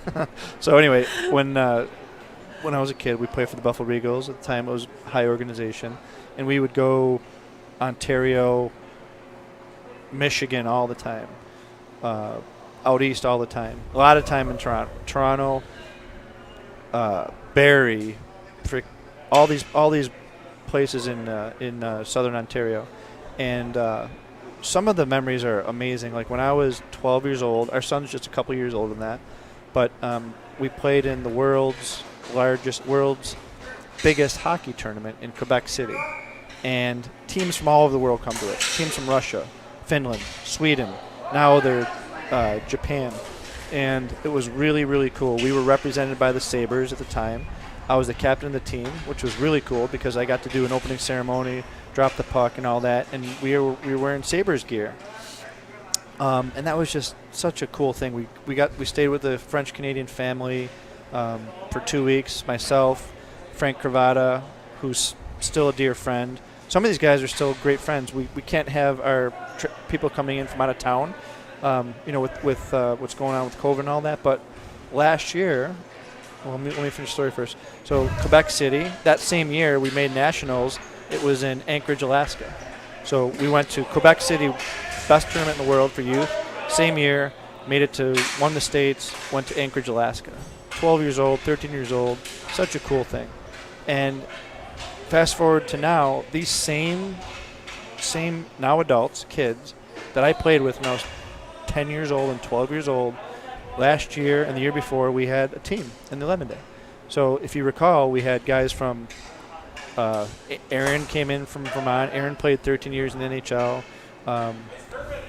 Seitz came in. He played in the ESHL. Coley Cleary came in from out of town.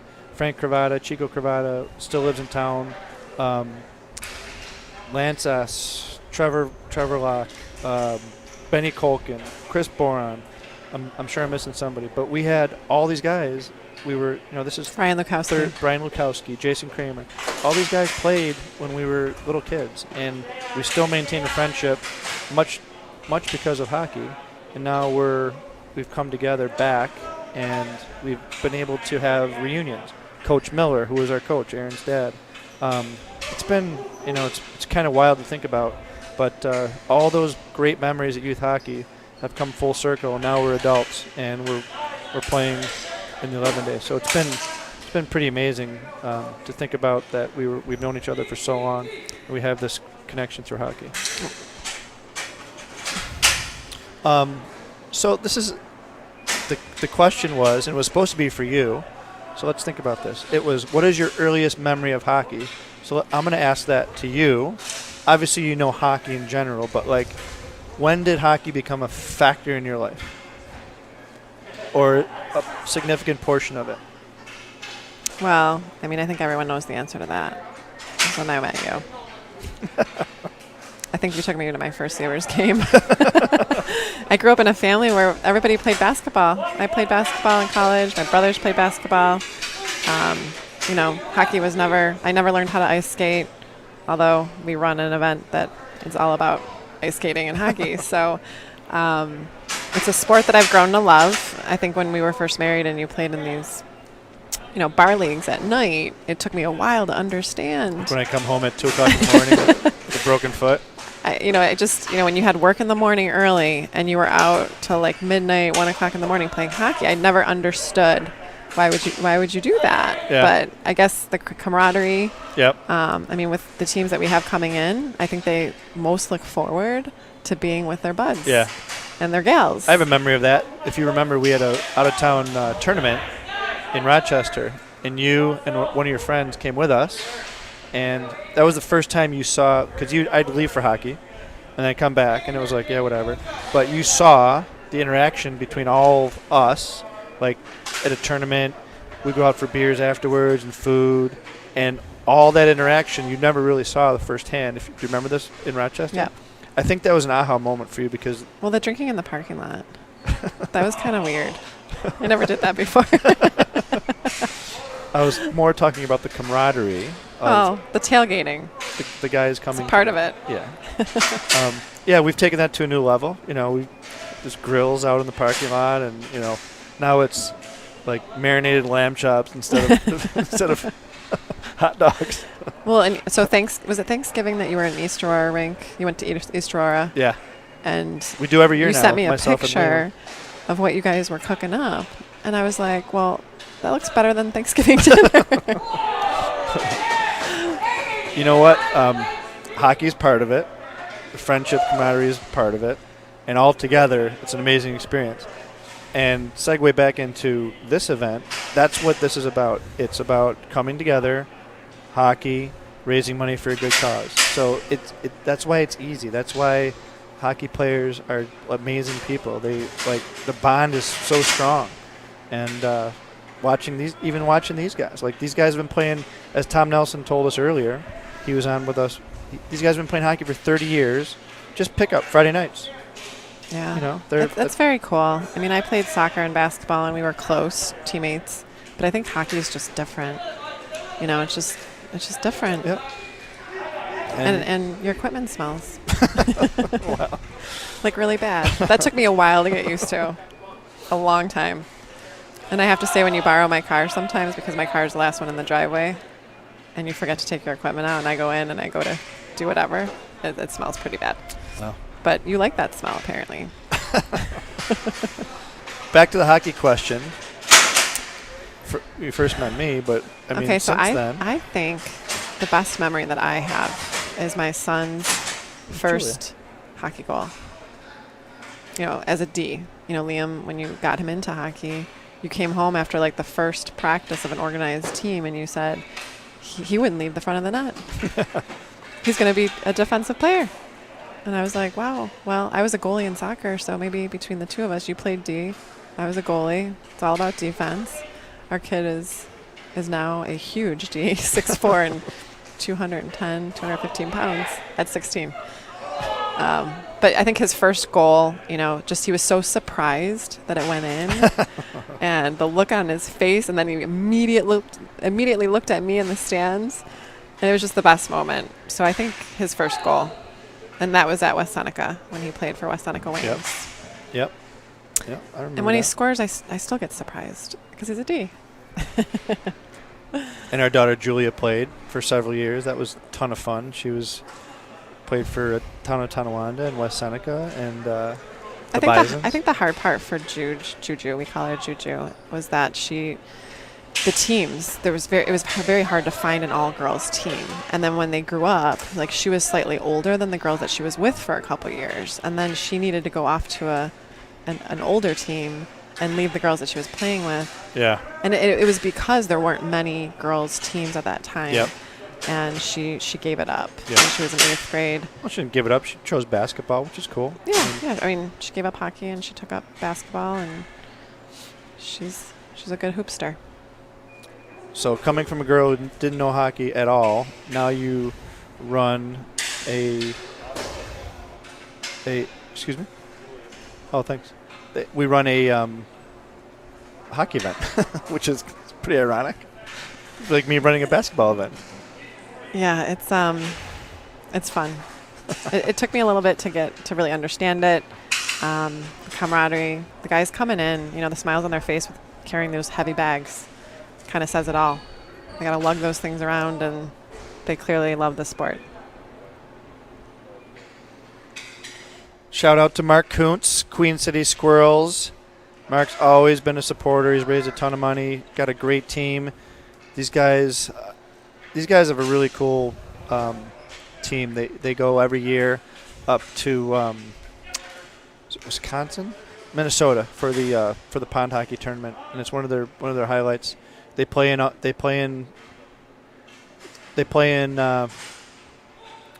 charity events. Most you know, obviously they play in ours, There's a couple charity events around town, but they're really great. Mark's a great guy. So Mark, thanks for watching in. And I think they're playing Sunday. I could be wrong. no, they're playing Wednesday. Oh, okay. They play against 97 Rock. Oh boy. The other night when we had Mike Peck on, Mike even acknowledged the rivalry between 97 Rock and the Queen City Squirrels because Mike got recruited by Jixter, of course, to play for 97 Rock. Oh, go ahead. Sorry. I was going to say this year, funny, Jixter invited Liam, our son, before he invited me this year. So clearly he's looking for youth and talent over age and wisdom. Did you ever see Mark Kuntz's T-shirt collection? No. For the 11 day? No. He's got like 2 of each year. Really? Yeah. Did you ever see his closet? He was in like a Sabres promo. Yeah, he's like the 7th man, right? He's got, I think his Twitter feed, 7th man. Yeah, huge hockey fan. John Congen reaching out. We would rather be. John, we miss you. Your team's doing great. John should have been here tonight. You're losing 10-6. You're good for 5. So with you here, you'd be up a goal. But since your teammates will forgive you. Without your leadership, they're down by a few. But there's plenty of time. There's still 7 minutes left in the game. Walker's doing a great job replacing you for the night, but not forever. So I just got a text from Andy Tokaz. Okay. He better have given me $112. $111 to Mike as well because it's Amy's event. Oh. I think that's what he meant because it's your event. So Andy Tokaz. Because it's our event. He's being nice. He's being nice. He feels so bad Andy for us. Tokaz just donated $222, which is pretty cool. Thank you, Andy. We miss you. Andy's a great guy. He's one of our original guys. Quick. You know what though? He had surgery. And he gets to watch our live stream every night. I think we're going to be hearing a lot from Andy. Maybe he'll even donate every night. $111. I'm going to challenge him. $111 every night, Andy. I think we might need to get Chef Lucas on here for a daily feature, just him and I. Well, he's coming Monday. I'm happy to exit that, and you guys can go at it. Could we have? We might have to do something special, like maybe a breakaway contest, some sort of skills competition. Indian leg wrestle, something like that. He wears those. He wears the. What is that? Did you ever, hey, is Bill still listening on YouTube? Okay. Bill wears lacrosse gloves playing hockey. He does? Yes. So that's why you shouldn't donate to his page. You should donate to mine. He wears lacrosse gloves. It's ridiculous. He played soccer. I didn't know he played lacrosse. He probably wore lacrosse gloves playing soccer too, knowing him. I love Bill. Stop picking on Bill. Bill waves his checks at me.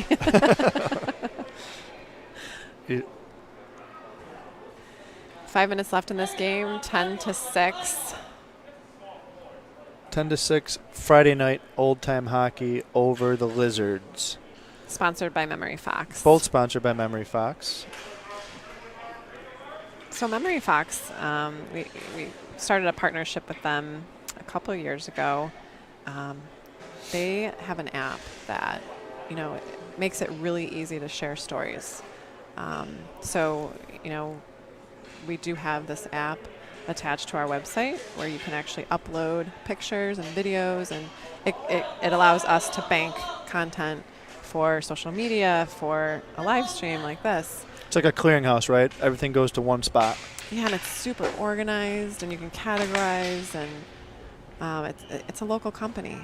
Chris Miano lives in Kenmore, actually, right down the street from our event manager. It's kind of ironic, but great guy. I remember meeting Chris for the first time. It was at one of our launch parties a couple of years ago, and he had talked to us about it, and we used it. Super passionate, great guy. Yeah, so I'm glad we have a nice partnership going on. Startup here in Buffalo. Yep. I know he received an award and received some funds to kickstart it, and he's still cranking, and it's amazing what he's done to his app in just the last couple of years.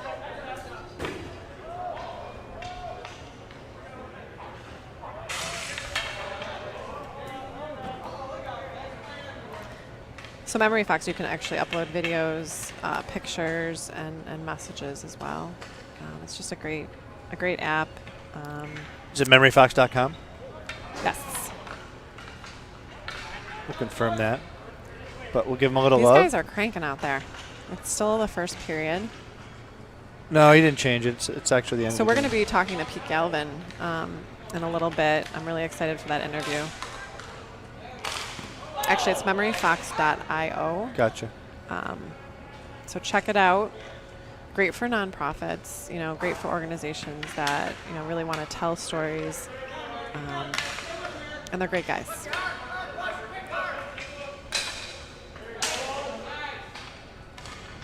You had mentioned Pete Galvin coming out there. Stevie Galvin is out there. What's up, Tommy? Cancer survivor, that boy right there. Number 11. Number 11, yeah. Number 11, green. Yeah, Stevie Galvin's out there too, Pete's brother. Any of our players, if you're listening, I think it's important to always keep acknowledging, their support and coming out to play street hockey. Was unexpected this year, and thank you if you've played already. Thank you if you plan on playing, and if you couldn't, that's okay. We'll hopefully be back next year on the ice. But just watching these guys putting their heart and soul into a game that they didn't really think they were going to be playing. Yeah, and they're having fun. I mean, there's 2 minutes left in this game. Off the post, save. These guys are having a blast. Did you notice this boat is right here off of pulling in the Grand Lady? Yep. Our neighbor the Grand Lady. So last night we had a rough night sleeping. Do you remember waking up at 4 in the morning and you go, what is that? So it made me really realize that we're sleeping at the foot of in the middle of an industrial park. I mean, we've got cereal being made. Smells great. Are you aware of the other companies that are there? ADM's right across the street. Is that like a trucking? There's tons of trucks that come in and paper out. factory. And it never stops. It made me realize that there's people working around the clock. Yep. And especially the smell of Cheerios. It's not the best place to be sleeping. It's all right. We'll persevere. The RV is fun, don't you think? Oh, it's great. I mean, during the day, just go in there. Mantelli RV has donated 2 RVs to us for these 11 days. One for our event manager, Sarah, and one for us. Sarah has the newer one. But smaller. Let's check it out. We got a minute left in this game. 10-7, close one.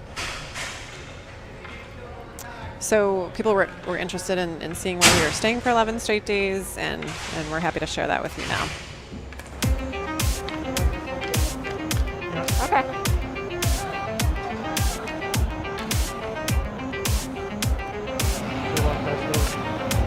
No, I gotta go this way.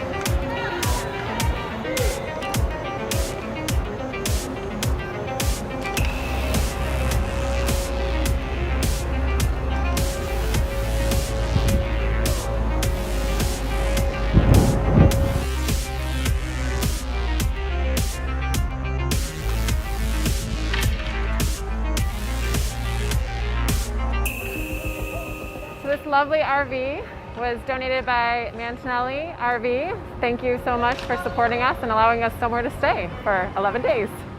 So come on in. As you can see, it's pretty tight in here. Not much space, but enough, I guess, to get us through, right? So we have our bedroom here to your right. It's pretty small. Not much room for the clothes. Obviously, we need different outfits every night for our live stream. Hard to keep things not wrinkled. Nice the family couch. Nice little couch here for Mike to lounge. Our little eating area, which is also our office. So constantly charging our computers and our phones, and lots of technology used during this live stream this week, and keeping in contact with all of our players. Staying well hydrated, of course. The fridge is full. We'll leave it at that. Nice little sink area. Of course, we've got Red Bull cans all over the place because they generously donated Red Bull this week for our players and volunteers. Thank you, sir. Keeping us active, keeping us awake. 2 extra beds, but obviously we're using this as storage. We've got another extra printer there in case our other printer dies on us. Extra clothes, towels, more area here to store. I put a sign, do not use bathroom, because this is just for Mike and I for the week. We need to keep as much water here as possible. And as you can see, it's a very small bathroom. We are showering inside Riverworks, but we are using this bathroom at night to make sure we get through the night.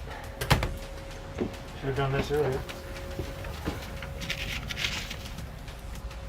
So the coolest part is we actually get to smell Cheerios being made. We wake up to it, we go to bed to it. It's awesome, right? And you hear that humming noise. You hear the trains. We're the boats never. Go by. Yeah, the trains are awesome. We might still hear your roam.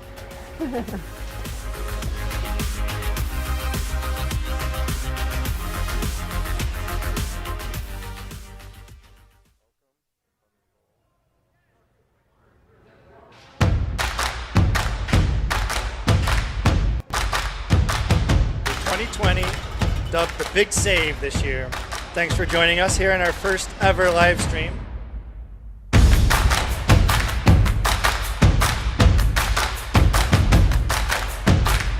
Two hours ago, we hit $1 million.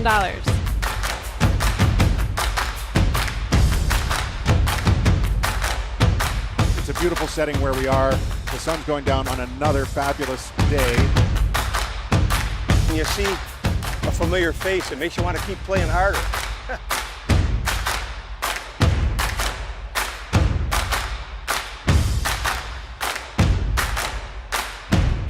I don't know how you do it every year, but you top it.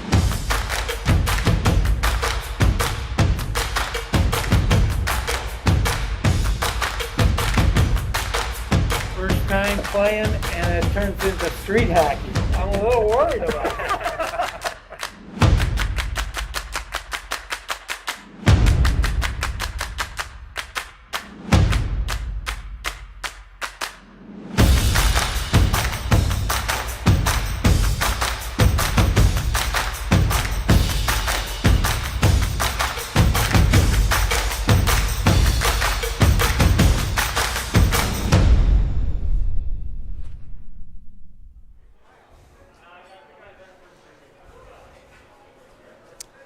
Good evening and welcome to the second full day of the 11-day Power Play Big Save presented by Clever Method. Our friends at Clever Method Modern Marketing. We've got a lot to do. We've had a lot of fun so far. We're going to continue it. How are we doing on fundraising? Fundraising's going great. We reached 1 million at puck drop right before puck drop, and we brought in $28,000 since puck drop, and we're cranking. So please consider donating if you can at 11daypowerplay.com. And of course, this cannot be made possible with our wonderful sponsors. Our presenting sponsors, Clever Method, as we said.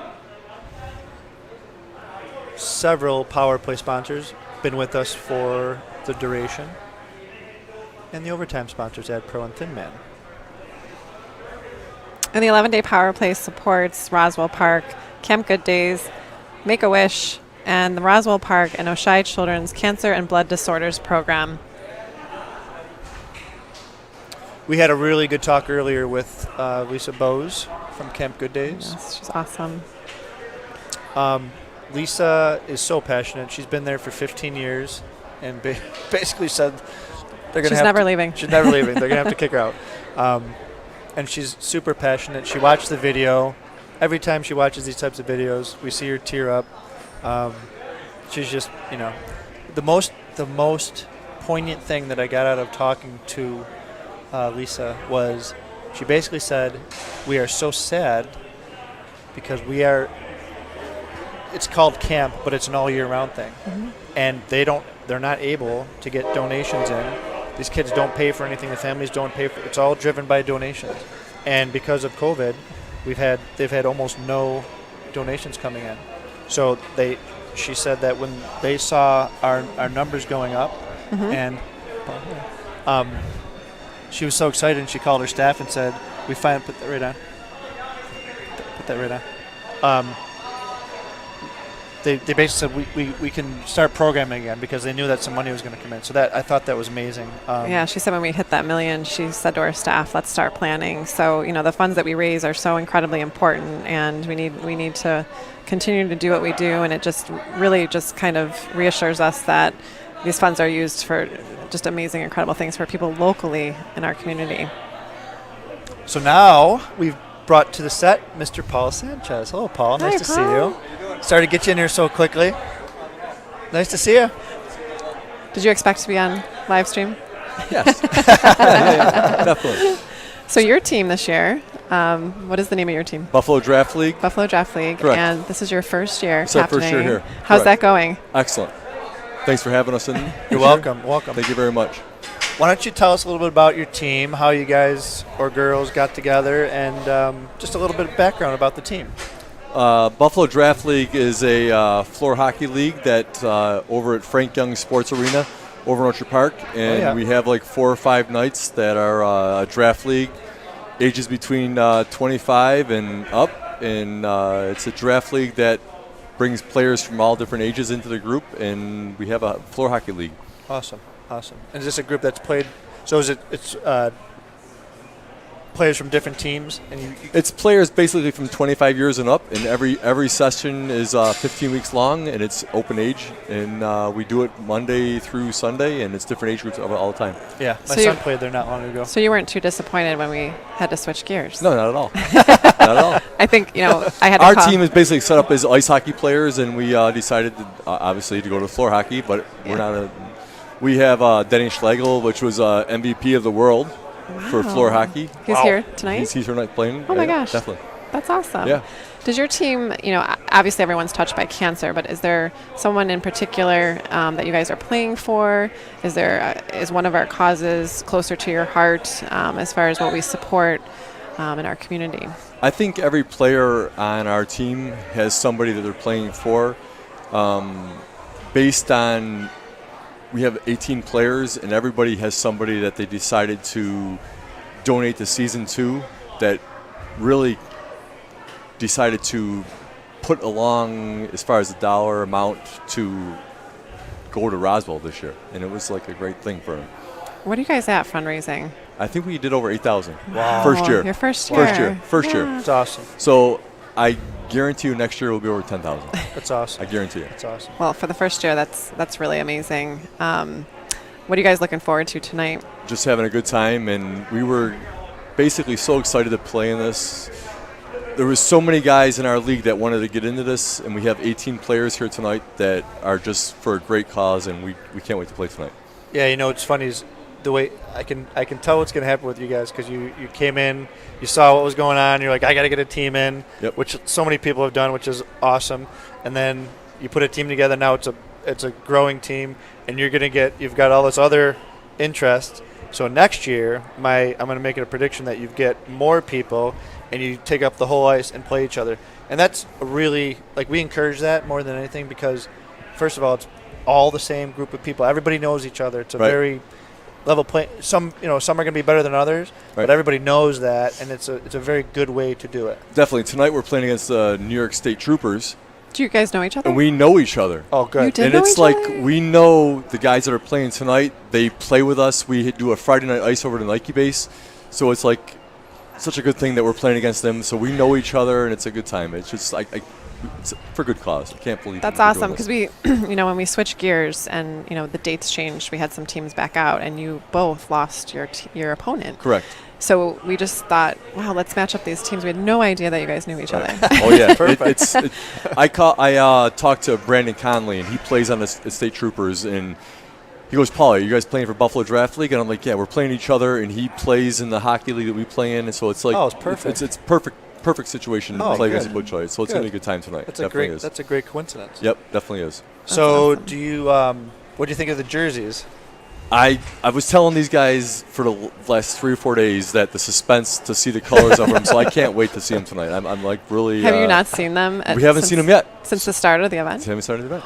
So we're like pretty pumped up to see them tonight. So he doesn't even. Definitely. They don't even know. We don't even know what they look like tonight. So we'll share a little bit. Okay. We're our goal is every year is to raise awareness. Right. And we had this idea that, instead of changing up our jersey every year with the same colors, we thought, why not raise awareness to the most common cancers in our community. Right. So each team is wearing different colors. That's awesome. I mean, some of you are wearing the same because you're in the same day. Right. But we're not quite sure what color you're wearing yet. It doesn't matter. You guys, I'm like so pumped up and jacked up for you guys. Like, how have you done this for the organization for 11 Day? I can't explain how you guys done this for us, and our guys that are playing tonight are so excited to play for you guys tonight. Right? I can't wait. I think you might have received a lawn sign a few months back. Yes. There was one of our volunteers sent us a picture. We said, take pictures of the guys who get the lawn, the players that get the lawn signs. And your picture came over, and I was so proud that your first year as captain, you hit the power player status. We did. And how did it feel waking up that morning? And it's like we hit it, and it was like, okay, guys, we hit the amount, and then like we're there, and let's like keep going. And next year when we get there, and for the next 11-day power play, I know that we will exceed the expectations that we're going to be. Yeah. I can't wait. Awesome. Well, we should probably let you go warm up. Yeah. Well, hold on one second. Okay. Oh wait. Oh, I guess we're sharing. Wow. So actually, you're the first. We're the team first to team wear with this the red color. jerseys. I am like, wow, wow. And we'll share all about the red color in the future. But outstanding. Here you go. Thank you very much. So far we've had opening night. We've done lavender. Lavender, represents all cancers. Right. That was our opening. That's very important, obviously. And then we did black and white. And white. White's for lung. Black is for melanoma. And then we did some today were lime green for lymphoma, and purple, which is pancreatic. Yes. So we'll talk more about why you're wearing that color down the road, but I think you might want to go. We can't emphasize how much you guys done warm up in this area, and it's like when I heard last year you guys were doing this, I'm like so excited to be involved in this, and in the future of all the years, I appreciate the Buffalo Draft League letting us come into you guys to be able to do this with you. Thank you very much. We're happy to have you. Thank you very much. Thank you. We're gonna head over to the Purple Parrots highlights from today's game. From earlier today. Next, $23,158. Almost $78,000. All right. Drop the ball, Miguel.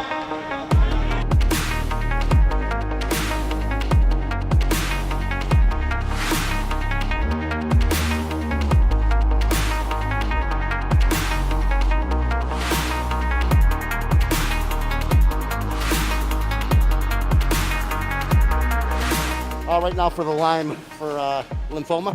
My mother's dealing with lymphoma right now, so we're playing in her honor.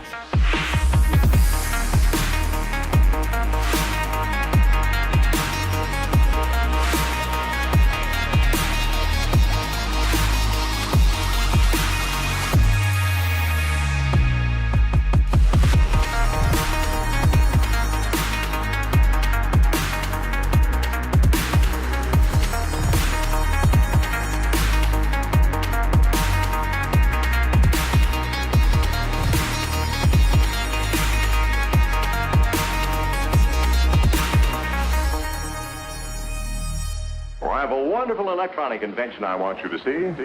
It looks something like this.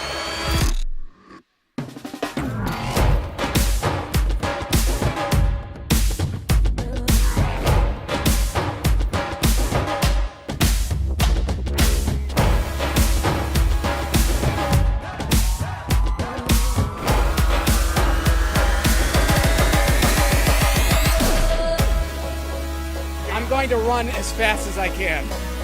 That's all I got.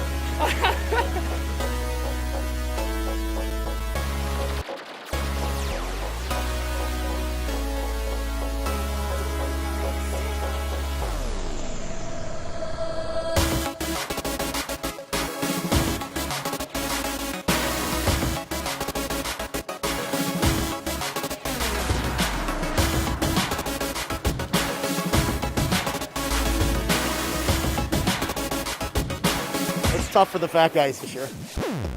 I guess we're just going to keep putting the ball on the net and hope it goes in.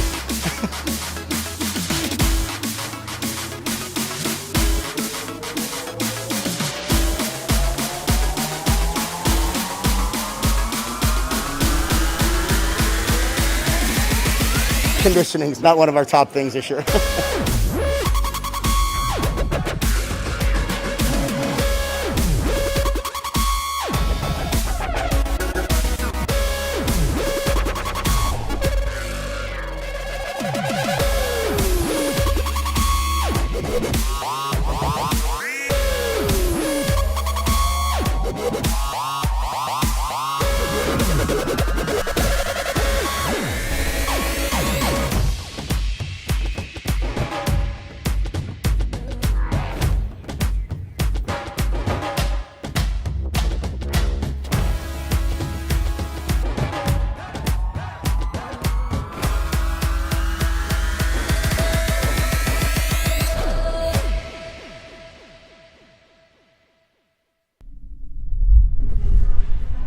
Now we're joined by our friend Jake Opala from the New York State Police Team. Yep. Welcome. How you doing? Good. How are you? Yeah, not too bad. I think you're another first-year team captain. Yeah, we are. We kind of saw what was going on, and we wanted to be a part of it, so here we are. Awesome. And tonight you play a team that you know, apparently, or one of your players knows. Yeah, so Brandon Connolly, he's a trooper that works with me. He's like, we're playing against my ball hockey team that I play with. I'm like, well, at least we'll all get along, right? That was it was a funny coincidence because a couple teams dropped out when we switched to ball hockey. Your opponent dropped out. Their opponent dropped out. You guys seemed like a good fit, so we put you together. Yeah. And we just learned 5 minutes ago from Paul. They're like, yeah, we know each other. It's great. Yeah, That's kind of a good end to that whole situation. Yeah, well, it's Buffalo, and a lot of us that grew up in the area, like, it's such a small community as far as hockey and knowing everybody. So usually you play on any team, you're going to figure out, like, somebody, right? Somebody you played against or with at some point in time as we get a little older. Yep. So is your team all state police? Or like, what's the makeup of your team? How did you guys come together? Yeah, so most of us are state police guys. So I'm an investigator with the state police, and some of the guys that are playing with us are still the road troopers, the guys still on the road every day, handling the calls out there. And we're gonna need a card there before you get started. Some cards and some stickers, and even guys from this out this way, we got some guys that played Division I hockey at the University of Connecticut. Tommy Janos, awesome. I don't think he's playing tonight, but some of those guys, a couple guys that played at Canisius, and then we got some guys that just started playing hockey a few years ago. Yeah. So we've been talking about that. Seems like somewhat of a theme tonight about the camaraderie of hockey. Yeah. Whether it be guys or girls, it's just like, and that's why yourself, guys like Paul, the guys that played earlier. For some people, it doesn't matter that it's ball hockey. You want to get together for the right reason, right cause. You're gonna have a blast. I promise you. I've been here. We've been here. So all we hear is laughing and people busting each other. Right. Yeah. I mean, when the whole COVID pandemic hit, obviously the world kind of stopped, and I was like, man, I don't think hockey's going to happen, right? Like, close proximity and all that, and you guys end up pulling it out, and here we are. So we're just appreciative to be here. So yeah, we appreciate it. We appreciate it. What did you know about the jerseys? I saw it when you guys were doing your social media stuff. So I'm big into social media, and I checked it, and now seeing that the colors are representative of the different kind of cancers, right? So. Right. Obviously, my history, my father passed away a few years back from cancer, so the prostate cancer ribbon is the blue color. I have a tattoo, same thing, ribbon with some roses. So a lot of people don't realize that the colors are kind of indicative of the kind of cancers, someone's battling. So. Right. Well, if you're not wearing blue, but that is a color that we have later in the week. Sure. Not to spoil it, but you can probably imagine. Yeah. We were hoping that we had, I guess one of the things we were thinking that if you happen to not wear a color that was of importance to you or particular importance, maybe people would maybe socially through social media trade, or we'll have some available after the we know they're all given out. So there will be jerseys, other colors available after the event. So what's green for? Do you know? Yeah, green is for lymphoma. Lymphoma? Yeah, lime green for lymphoma. Yep. Yeah. And the burgundy is for myeloma and head and neck cancer. Oh, no kidding. So this is the first time that we've seen the burgundy color come out. The red. Yeah, sharp. Yeah. Looks good. Yeah. So I was going to ask you a question, but you offered it. We usually ask if anybody, yourself, or any of your teammates are playing for anyone in particular, and you mentioned your dad. Yeah. My father was diagnosed at 50 with prostate cancer, which is, as if anyone knows about prostate, it's kind of young, really young. Very young. They caught it on, a typical routine exam that you get at 50 years old, and eventually he went into remission, and it came back, and it just spread, and throughout the years you hear about cancer, and until you actually live it and see it, it's a tough thing. And I used to go with my dad to Roswell and to his appointments, and talk to the doctors there, and just good people, right? Salt of the earth, like down to earth, explain to you what's going on. I didn't know what was going on, and he's been through the regiment, getting treatments, and seeing that thing. And one thing that always stood out to me when I was with my dad is, he's getting treatment, and I saw the Make-A-Wish with the little girl there, and my dad, when he was going through his treatment towards the end, he's like, you know what, I know I'm older, but if I could trade places with that kid so that kid didn't have to deal with this, I'd do it in a heartbeat. So that was tough to see. Yeah, well, he's obviously a high character person, and it's reflected in yourself. Yeah. So, like I said, we're just appreciative to be here, and we as community, kind of out there in the community, looking to get back as much as we can, and here we are. Well, we can't wait to see you guys. You guys play. Yeah. We're going to go out to check up some warm up. So you better do a little old man stretching. Yeah. We hear they have a ringer on their team. Oh yeah, so Danny Schlegel. Yeah. I think he played for Team USA ball hockey. So good luck. Yeah. Well, thank God it's get to hang out and eat tap. We don't have to chase him around. So appreciate it. Thank you. All right, enjoy yourself. Good luck tonight. Yep. Thank you. Have fun. Yep.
Lamar. We have a Lamar stat board. Lamar stat board. Lamar has supported us since 2017. So this is from our original 40 event. The blue team, yours truly was on, was 1725 to the white team, 1697. Bill Sheflickus was on white team. There was 54 pages You're on the so score. bad. There was 54 pages on the score sheet, and 500 pounds lost. I had 19 of those. Mike was so skinny. You were so skinny back then. I mean, not that you're not now.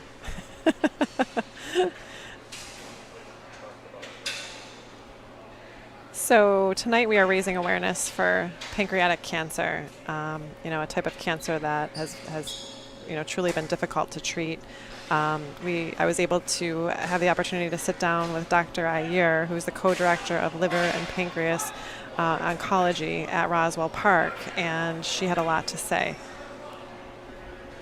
Hi, Dr. Iyer. It's so nice of you to take time out of your busy day and be a part of this. It's so important for us to raise awareness to the different types of cancers that you treat. Can you first just introduce yourself and tell us where you're from and why you do what you do? Thank you for having me. My name is Renuka Iyer. I'm a medical oncologist and I work on the GI team here at Roswell Park. I've been here for almost 19 years. And I am originally from Mumbai, India, and did my training in oncology right here at Roswell Park. Wonderful. We'll start with pancreatic cancer. We hear the term, maybe you can explain what pancreatic cancer is. So pancreas cancer does bring about some fear, and it is a cancer that originates in an organ that's really small and underneath the liver.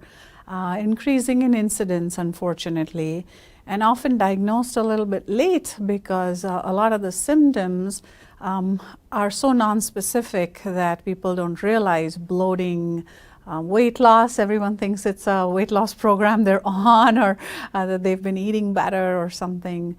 And often when it's found, it's a little late, it's spread. And also the treatments, even though we've come a really long way, there seems to be a lot more. There still is a lot more we need to do. So, the 11-day Power Play supports research here. Are there, how important are the dollars raised for the work that you do? I can't stress enough how critically important the dollars raised from the 11-day Power Play and all of our fundraisers are for our patients and for the work we do to find new treatments. One of the big things it helps with in patients with a diagnosis like pancreas cancer is with supportive care programs, quality of life, and all of that is so important for these patients because this burden of symptoms and how it affects them on a day-to-day basis is very high. And the palliative care and supportive programs we offer, thanks to all these monies, is so important in them fighting this and fighting well. What are you hopeful for? As a physician treating cancer here at Roswell, what are you hopeful for?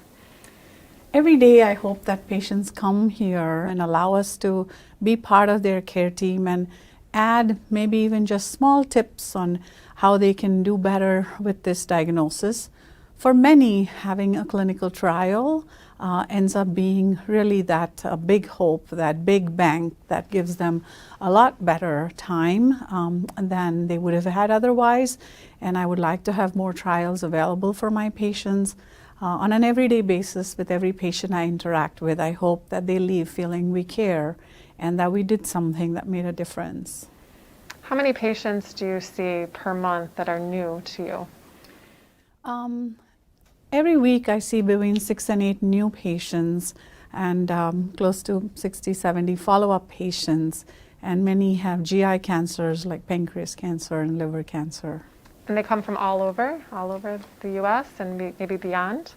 Yes, I think this pandemic has made it possible for us to even do virtual consultations, and we're seeing a little bit more of that. Patients do travel from all over central western New York as far as Erie and sometimes even further out of state and come up for some of the cool trials we have. And Roswell Park just recently was named the number 14th cancer care hospital in the United States. How does that feel for you and your team? It's absolutely exciting, and we know we give good care, but having that validation and ranking in the top 1.5% really makes us feel like we're doing something important and good and worthwhile. Dr. Iyer, thank you so much for being a part of today and sharing so much information. Is there a message that you may have for the 11-day Power Play players, the volunteers, and all of our supporters that do donate a lot of time and effort to the organization and your wonderful hospital here? Thank you to each of you for what you are doing. You have taken it upon yourself to contribute and give back to this community. And your hard work is paying off every single day, and we are always looking for ways to thank you, and if we can ever do anything for you, please don't hesitate to ask. Well, thank you, Dr. Iyer, for all your hard work, and we wish you well with all of your research.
We have the MVP of Team USA ball hockey in our event as we speak, which is pretty cool. Always a surprise here at the 11-day Power Play. So we're going to head into our after hours segment of tonight, sponsored by Thin Man Brewery, and I'll let you introduce your friend. Our friend. Our friend. Everyone's friend. The wonderful and talented. We're reversing roles here. Pete Galvin. Yes. Channel 2 and the Jim Fink Media All-Stars Weekend Skate leading scorer for the last 23 years. Leading shooter, anyway, that's for sure. Well, thanks for having me. This is, once again, just amazing what you guys pull together every year. And with what was thrown in your way this year, to be able to get this many people out, get this type of venue activated, and on top of that, surpass $1 million one more time during a global pandemic. It's just amazing. Yeah, just amazing. Well, it's players like you that get us there. Oh, no, it's players. You haven't watched me play very much, have you? I meant the fundraising aspect. Oh, there you go. All right. So I Pete, will give you that. You've been able to watch the live stream the last couple of days. You've sent me some messages of encouragement. How are we doing for people that have never done something like this before? You're doing great. You're doing great. Are you lying? The real trick is getting up at 2:30 in the morning and being on at 4:30, and then that's the longevity. Next year we'll start the show at 4:30 a.m. Oh. Right? We'll do the live stream in the other part of the day. Okay. But no, you know, as I told you before, I said that's a long time to be on the air. I don't think a lot of people realize that, to produce a 2-minute story is about 8 man-hours. It takes a lot of work just to put on 2, 3, 4, 5 minutes of TV, and you guys are doing it with no experience. 4 hours. It's just. Well, we have a lot of help. I thought you guys were nuts when you told me the idea, but I was, always encouraging. But you guys have just knocked it out of the park so far. Well, Jason and Mark from Uplifter are the ones that are doing all the work. We just, they tell us what to say, and here we are. I mean, but like I told you, don't forget, you guys are the experts. So, I mean, you know everything there is to know about this event and how it was created, and it's, it's grown. I'm just honored to be a small part of it. But I remember when you told me the idea you had, and everyone around you went, well, okay, Mike, 11 days? Okay, great. And it's become very quickly such a huge part of Buffalo, and it's such a Buffalo event.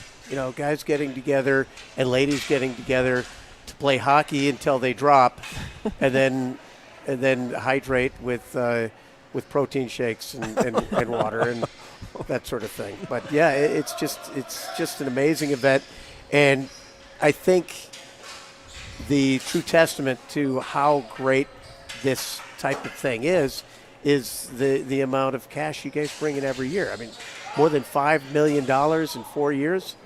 It's just incredible.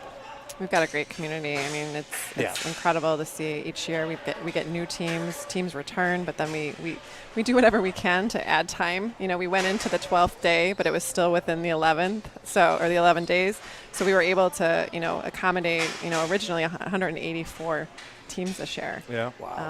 We did lose some teams based on the change of time and people going back to work and on vacations, but not being able to travel from out of town.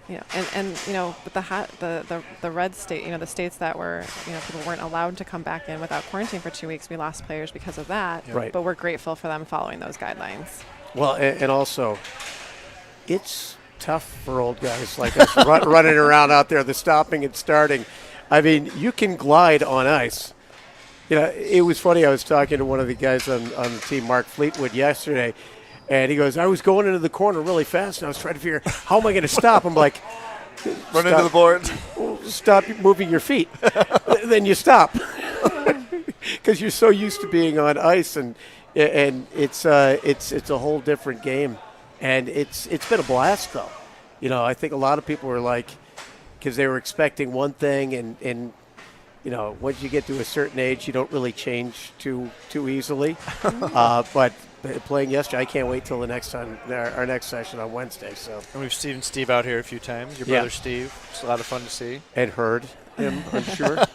How does it feel to play with your kids, Pete? You got your kids involved the minute you could for the community shift. It's a little annoying because they're bigger, better, and faster than me.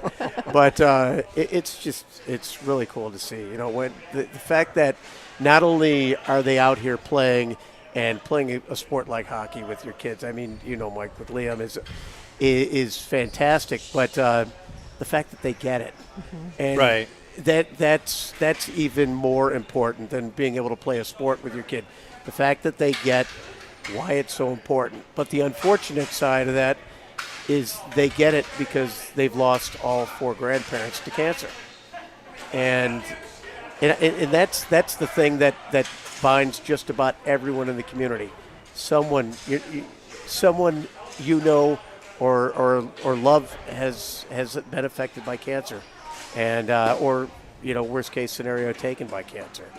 And with my family, we've had bone cancer, lung cancer, bladder cancer, and it's just throat cancer. It's an insidious disease, and the more you can do, this empowers you because you feel so helpless. I mean, all the people in Roswell, you're sitting there, and as a family, you go in for that consult, you sit down, and you go through chemo, and you go through everything else, and you just feel helpless. There's nothing you can do. You're hoping that this works, and this is something you can do.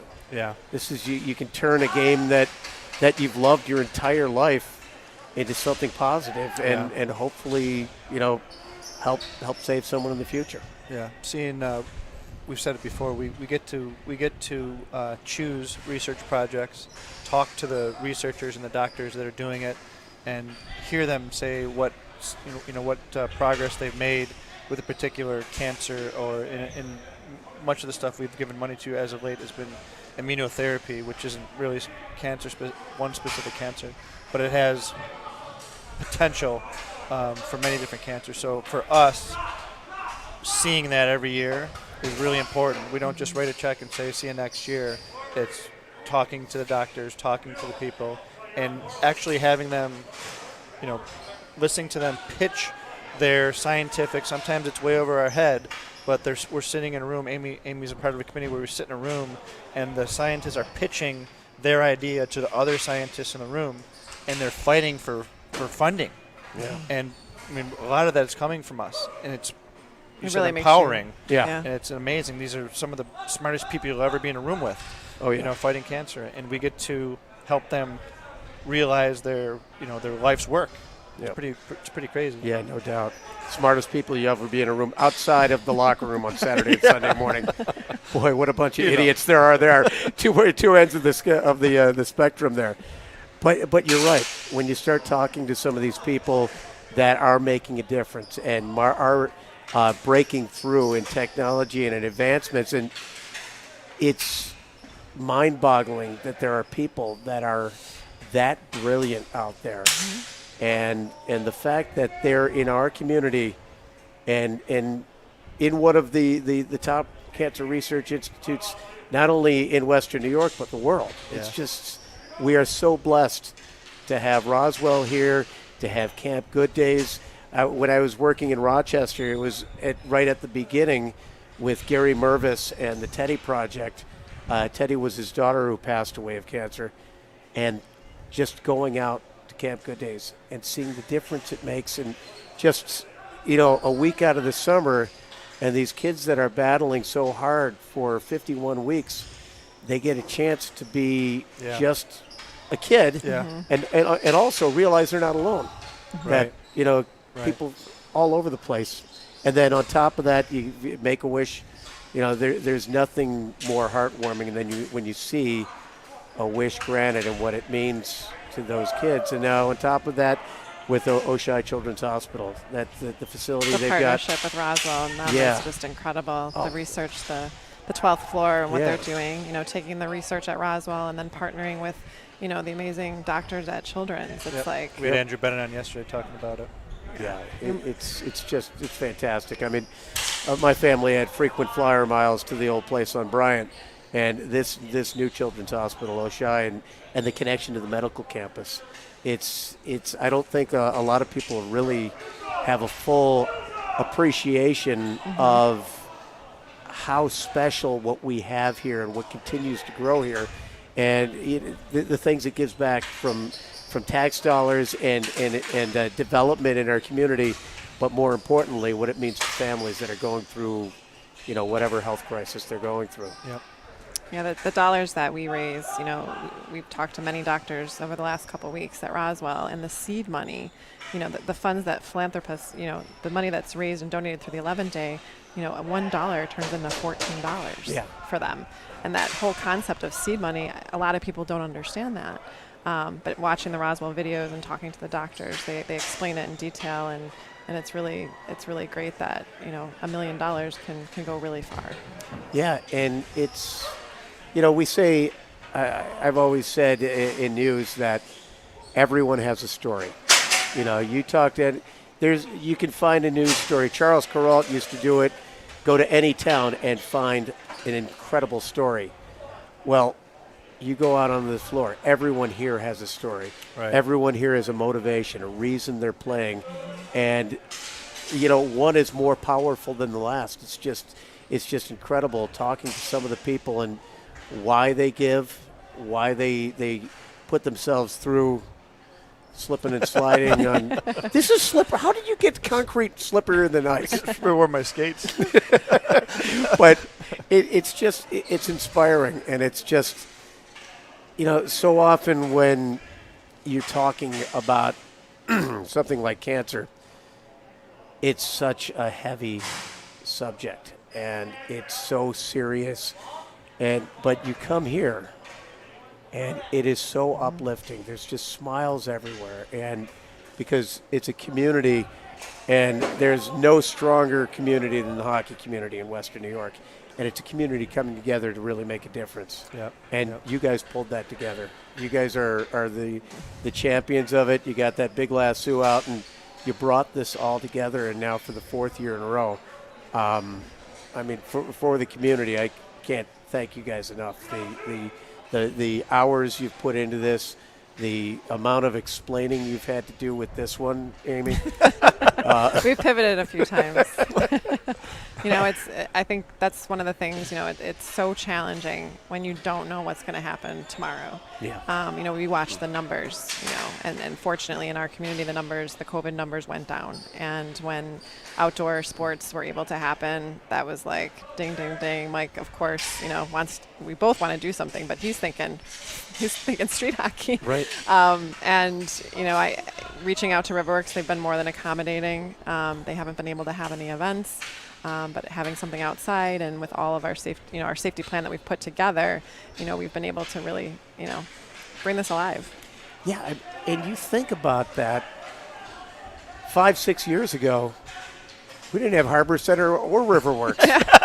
So, I mean, you came together with this idea at the perfect time in Buffalo history to make it all work, and we've got the facilities to do it, and we've obviously got the will to do it as well. I remember when the Harbor Center was being built, Mike and I were driving. Liam was playing for West Seneca Wings, and we had to make that long trek out to the South Towns, and we were passing the Harbor Center being built, and I didn't know what it was. At that time, I didn't watch the news very much, and Mike goes, see that being built? Those are 2 rinks going in, and that's where the world's longest hockey game is going to happen at some point. So it was really, cool to see that building go up, and then in very, very few years, we did the world's longest game there. I remember when they were talking about developing and building off of Canal Side, and that lot came up, and I told pretty much everyone I could talk to. I mentioned to Mayor Brown, and I just in joking conversation, I said, what would be a gold mine for downtown Buffalo? A big ice facility with a tournament-friendly hotel above it. Well, thank you. And I don't think anyone listened to me. It's just happenstance and coincidence that it happened. But when you talk about going into a small town for a hockey tournament and just how the economy revolves around that hockey tournament, the number of people that travel, and I always thought with what was happening on our waterfront, if you just got families here for a weekend with that on their doorstep, it'd make them think, especially in the winter, God, we should come back here and check it out in the summer. And, it's, but again, it's the people that drive it. It's the people that drive this community. City of Good Neighbors is not just a slogan. All you do, you just look at the ice storm. I remember when I came home from work and there's trees all over the place, and I look at my next door neighbor, Dan, and his dad was down from the North Country, and the 3 of us have bow saws in hands, and we're just chopping wood and we had extension cords across the street because one side of the street didn't have power, but we did. Yep, I remember that. And, it's that spirit. It's also that spirit that drives this. People want to do what they can to help out others. And when you see the sponsorship, when you see the individual donors, when you see the players putting in the time they do to raise the money, it really makes you proud to be a Western New Yorker. So Pete, as we watch this game, these guys are pretty good. These guys, they're the best we've seen so far. Draft League sponsored by West Hair, and the New York State Police sponsored by the world's largest disco. I don't know if that's a coincidence. When are you playing next, and with who? I'm playing Wednesday with the Western New York Media All-Stars against GR. And then I've got a back-to-back. I'm playing with Jixter and 97 Rock Team. Oh, nice. Right after that with the Queen City Squirrels. Yeah, I'm playing on that team as well. Well, it's funny because every time we do anything like the pond hockey or anything on Daybreak, Queen City Squirrels are I always joke with them, they're our house band. They're out here any time of day. I remember they were out here at like 5 in the morning last year. When the Canal Side opening, when we're out here in the morning, they're out there. Yep. So when Dave announced that I was playing with those guys, I got all kinds of messages. Like, I thought Pete was an unofficial squirrel. So I said, well, maybe I can switch jerseys at halftime. Ever since they recruited Andrew Peters, they can only have one tough guy on the team. And it's a community that laughs together. But these guys are good. I mean, 3-2. The gentleman that was here before, Paul Sanchez, we gave him his jersey. He knew what color he was wearing. And then he announced to us that the guy from the MVP from USA Ball Hockey is playing as we speak. I didn't know there was a such thing as Either USA did I. Ball Hockey. But he's here, so we should try to get a hold of him. It's going to be hard to point him out because everybody's number 11. I think you should talk to him and recruit him for the Wednesday night game. Actually, that's a great idea. Because we need more help. I mean, we've only got Mike Pekka and how many retired NHLers do we have playing with us? Probably a few, knowing Jixter. Yeah. So, but to have this going on in the middle of a pandemic, and the funds coming in and going out and helping so many people, it's just spectacular. Speaking of funds, we should be promoting our website. Did you know that I'm in second place now? You're in second place. How did that happen? You better pull out your phone and donate because he's having a hard time with it.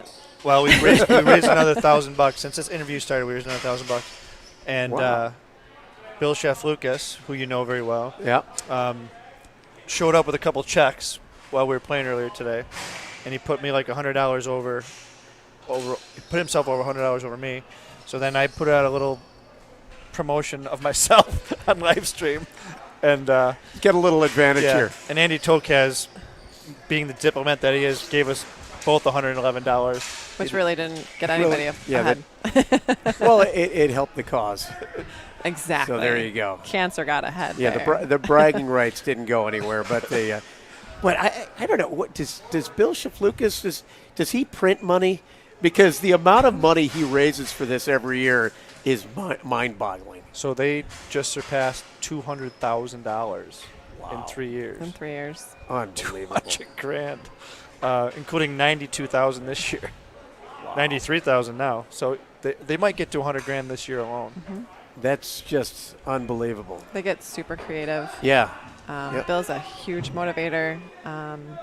He has very high expectations on his team. You know, everybody knows going in what they need to do, and he's a great guy, and we're so happy. He was an original 40, so he's been with us, for 4 years now. He's a little intense. What's going on back there? There was just a penalty shot. Oh. I'm not sure exactly what happened. Who's reffing this game, Mike? Patrick Ballantyne is reffing this game. Didn't he just play the last game? Yeah. So he's not watching very closely at this point. Well, he's sitting in the scoreboard. He's sitting in the scorekeeper's box. I don't know how well his reffing is going. Well, that's okay. The job of the referee is to stay out of the way.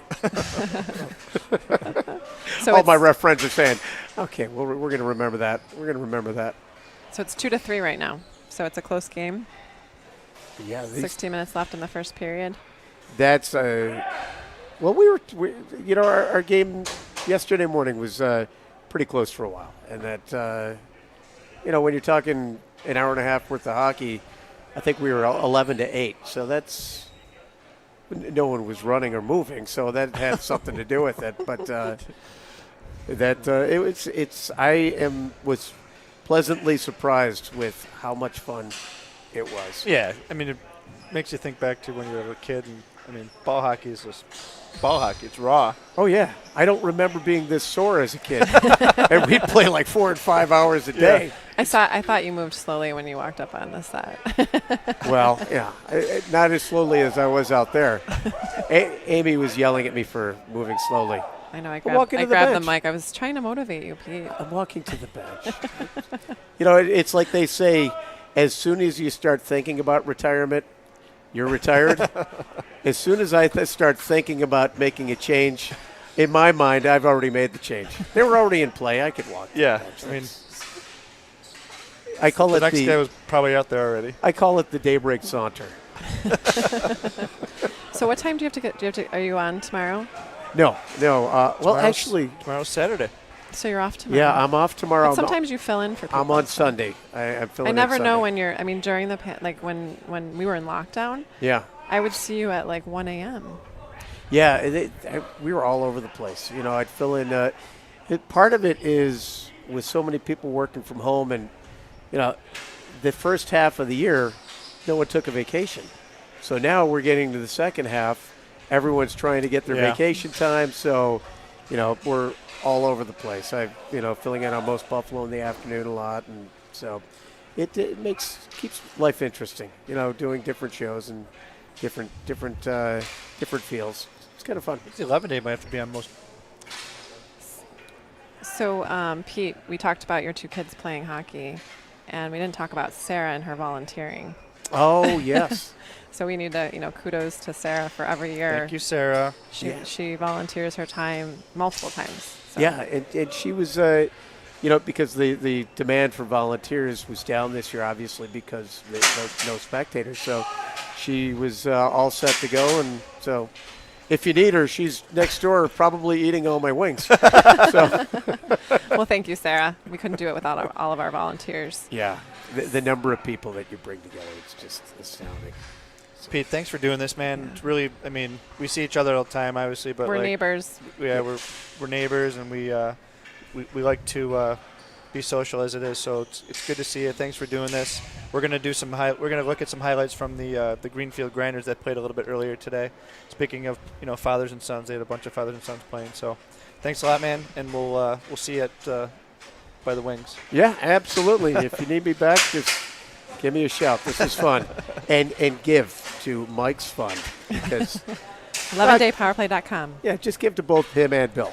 $1 more for me.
Thank you to the Greenfield Grinders for coming out today, sponsored by Greenfields. That was a great highlight. I think we have a guest. We do. So right now, who are we speaking with? Playing right now. So Mike is in the middle of his game. If he's out of breath, we apologize. I'm sorry about that. Mike, who are you playing for? We're playing right now for me personally or our team? Your team. We're the New York State Police Hockey Club. Awesome. So you're playing with Jacob Paula? We are. It's our captain, Right. fearless leader. Awesome. And who are you playing against? I actually don't know right now. We were supposed to play against Amherst PD, but COVID kind of put a kibosh on that, so we had a filler-in team. And Yep. You guys are playing the Buffalo Draft League, which there is you the captained by Paul Sanchez. Both Jake and Paul were on here earlier. So I'll go on record as saying you guys have been the most spirited and competitive game thus far. How's it going out there? It's a grinder out there. I didn't realize it was going to be this much running. Kind of wish I trained for this event more. I was banking on some ice hockey where I can kind of hide in the shadows and glide a little bit, but I have to keep my feet moving. And I don't know if you caught me out there. I'm about 4 feet shorter than everyone else, so I take about 4 times as many steps as everyone else. I bet you're faster. We try to, but so no this promises. we call this Take a Break from the Game, sponsored by Tops, and I see that it is 6-2. And are you 6 or 2? We are 6. Nice. Awesome. Right now we have fearless leaders and guys grinding in the corner. So you guys are 6. Isn't there like some MVP of the world on the other team or something? Yeah, I believe I caught wind that he was like ranked number 1 in the world. Really? Which one is he? Number 11. Number 11. Yeah, he's wearing number 11. He's got a red jersey on. I know that for a fact. And he probably has a mask on when he should have, so he's pretty easy to pick out.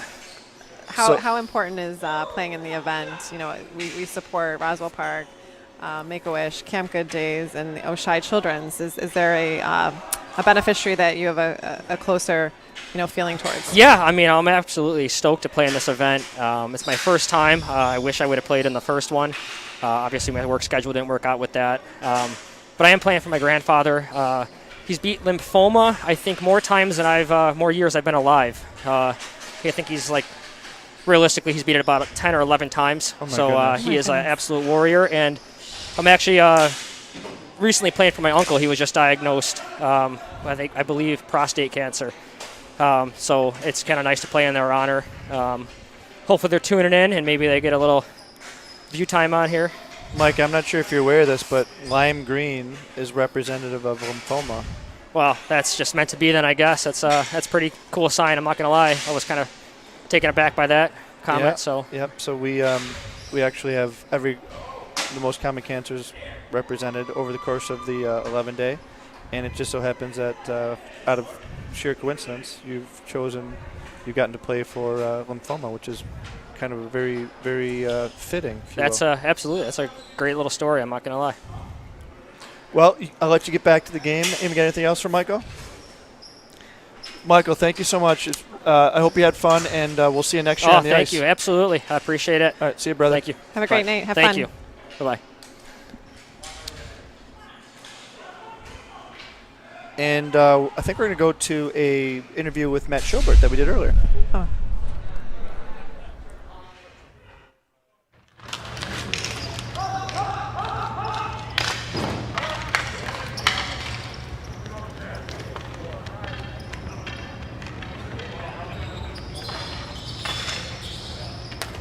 So I'm here with Mr. Matt Gilbert from the Greenfield Grinders, who is, they've been a great participant in our event over the last couple of years. Matt, welcome. Thank you, Mike. Glad to be here. These guys have raised a lot of money over the last couple of years. This year they're over $6,000, so thank you. I know this year is odd in every way, so your resiliency and persistence is very much appreciated, and thank you very much. We're glad to be here. It's a great event. Thanks to our sponsor, Greenfield's Continuing Care Community, for sponsoring us, and there's nowhere we'd rather be than right here, right now, today to fight cancer. So, why don't you tell us a little bit about your team and who they're comprised of? So basically, we've got a good portion of people that actually work with or are affiliated with Greenfields, which is great, being our sponsor. And what does Greenfields do? Greenfields is a nursing home in Lancaster, New York. They have assisted living, nursing home, wonderful campus out on Broadway, definitely growing, and Shoshone Dentiste from 11 Day Power Play works there as well. She's on our board. Yep, on the board. And my wife works there. A bunch of these guys work there. So it's a great sponsor.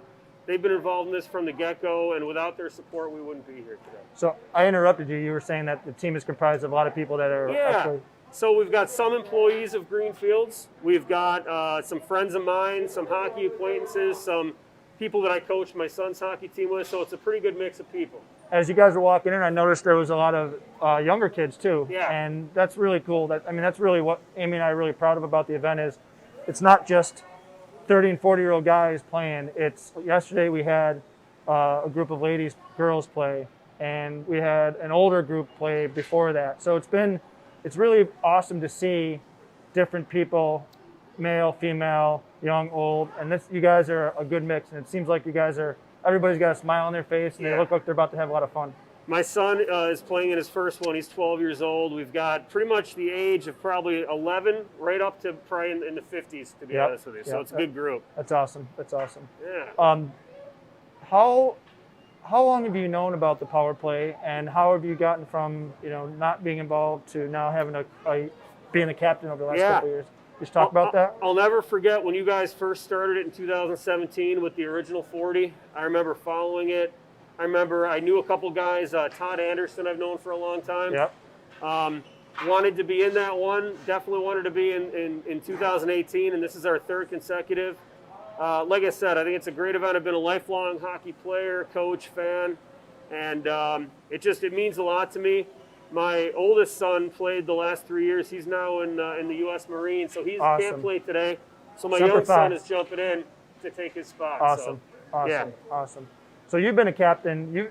Greenfields is a team from our very first community shift. Correct. So you've been with us from you were a fan, and then a captain the first community shift, second community shift. This is the third. We've been gaining momentum over the last few years. It's been great, and then 2020 kind of punched us in the stomach, and here we are. But to your credit, you rallied the troops. Some dropped out. You got guys back in, and you got a whole group here. And That's right. I really appreciate you doing that. We're going to have a great time, and it's for a great cause. And like I said, I had a couple days to round up about 13 more players, and it took me 1 day to get them. I called them up. They were happy to be here, and they're all over there getting ready. That's awesome. That's awesome. Maybe and I had talked to somebody else about this. If it were ice hockey, you may not have been able to have that same ability to do it because, not everybody plays ice hockey. Absolutely. Is there anybody in your family or friend group or anybody in particular that you're playing for or in honor of? So this is a really cool story. I couldn't believe the timing of this. I'm playing for a good friend of mine that I work with who's a rep for our company in Pittsburgh. A year ago today, he found out that he successfully beat pancreatic cancer. A year ago today. It's awesome. It's an amazing timing. So this morning on our conference call, he knew I was playing, but I got on in my jersey. I told him, listen, I'm playing for you tonight. His name's on my stick. His name is Mike Grillo. He's from Pittsburgh. He's a Penguins fan. God bless him, right? But a year ago today, he beat it. And him and his family are so excited that this is the day that we're doing this. And it's, timing's everything. And it means so much to me this year that's for him, that he can, watch the live stream later and know that a year ago today he was, he had one of the greatest days of his life was beating pancreatic cancer, and tonight I'm playing in his honor and That's awesome. to commemorate his fight. So. Well, if you need another jersey to him, just say the word and we'll get it Wonderful. to you because that would be really cool. I appreciate that. Well, good luck. Have fun. I promise you, I played 3 times already, including today. It's a ton of fun, and thank you very much. We look forward to seeing you guys again in the future. We hope we're here every year, and thanks to you and Amy for everything you do. It's a wonderful event, and we're happy to be a part of it. Thank you, Matt.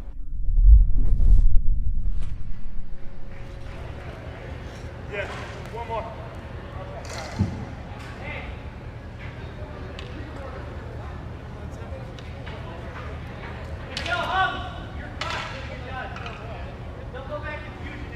So, great night tonight coming up. We have several great interviews tomorrow. We've got Al Davis from WGR 55. We've got additional Roswell Park interviews, Roswell Park doctor interviews, a private jet, Dom Perignon, and a memorable road trip that you have to tune in for because it's a really cool story, very heartwarming story. Our friend Rodney. our friend Ronnie Capon. We're going to sign off here until we're going to watch a little of this game. These guys are really very talented players, and we're going to, they're actually on break, so we'll. They're getting their picture taken now. They're getting their picture taken, so we'll have to come back to the game in just a little bit. But since we started this broadcast, I think we brought in another like $3,000. We did. Yeah. We did. So thank you to everyone that's donated. 11daypowerplay.com. Donate button is fairly large on the homepage. Mike might need a little help after Bill Chef Lucas's multiple checks that he added today.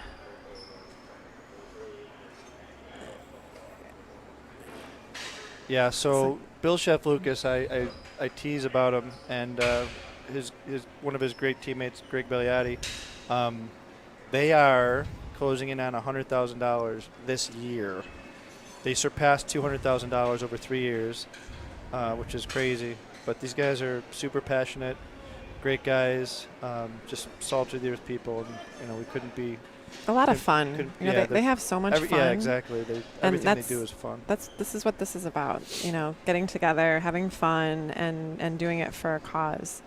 And they're the prime team that represents all of that. Yeah, they're the first team that's gotten to $200,000, and this year might be 100, which is crazy. It's really quiet out there. It's the first time it's been quiet all night because they're taking a picture.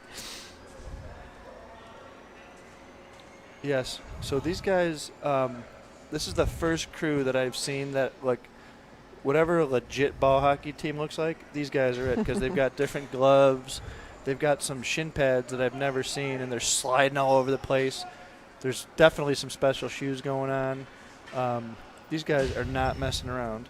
And they weren't disappointed at all when we called and told them that the event was going to be moved outside. What's funny is I think a lot of these guys are ball hockey, roller hockey guys that play ice hockey. The vast majority of people that play in our event are ice hockey guys that, everybody's played street hockey when they were kids. But I legitimately think that these guys are primarily ball roller hockey guys. So this is right up their alley, playing Friday night. And they happen to know each other, which is pretty cool. Mm-hmm. They work together. Yeah, there's the one team is New York State Police, and one of the New York State Police guys plays on Buffalo Draft League, and this is a regular league. Mm-hmm. So I think we're gonna wrap it up. We're gonna wrap it up. Yeah. We might grab another player though. So let's just let's see what these guys got going on. We might try to get another player over here. Jason's frantically trying to get an interview. Again. Okay, so look at our top sponsors there: Crawley Webb, Excelsior Orthopedics, Lamar, Clever Method, New Era Cap, Tops, and Uplifter Video, of course. Look at how pretty that backdrop. That backdrop is. We worked hard on that. All right, cool. So the score is, after the first period, 3-7. And we call that 7-3 in hockey language. Oh, I'm sorry. These guys are having a little bit of a break.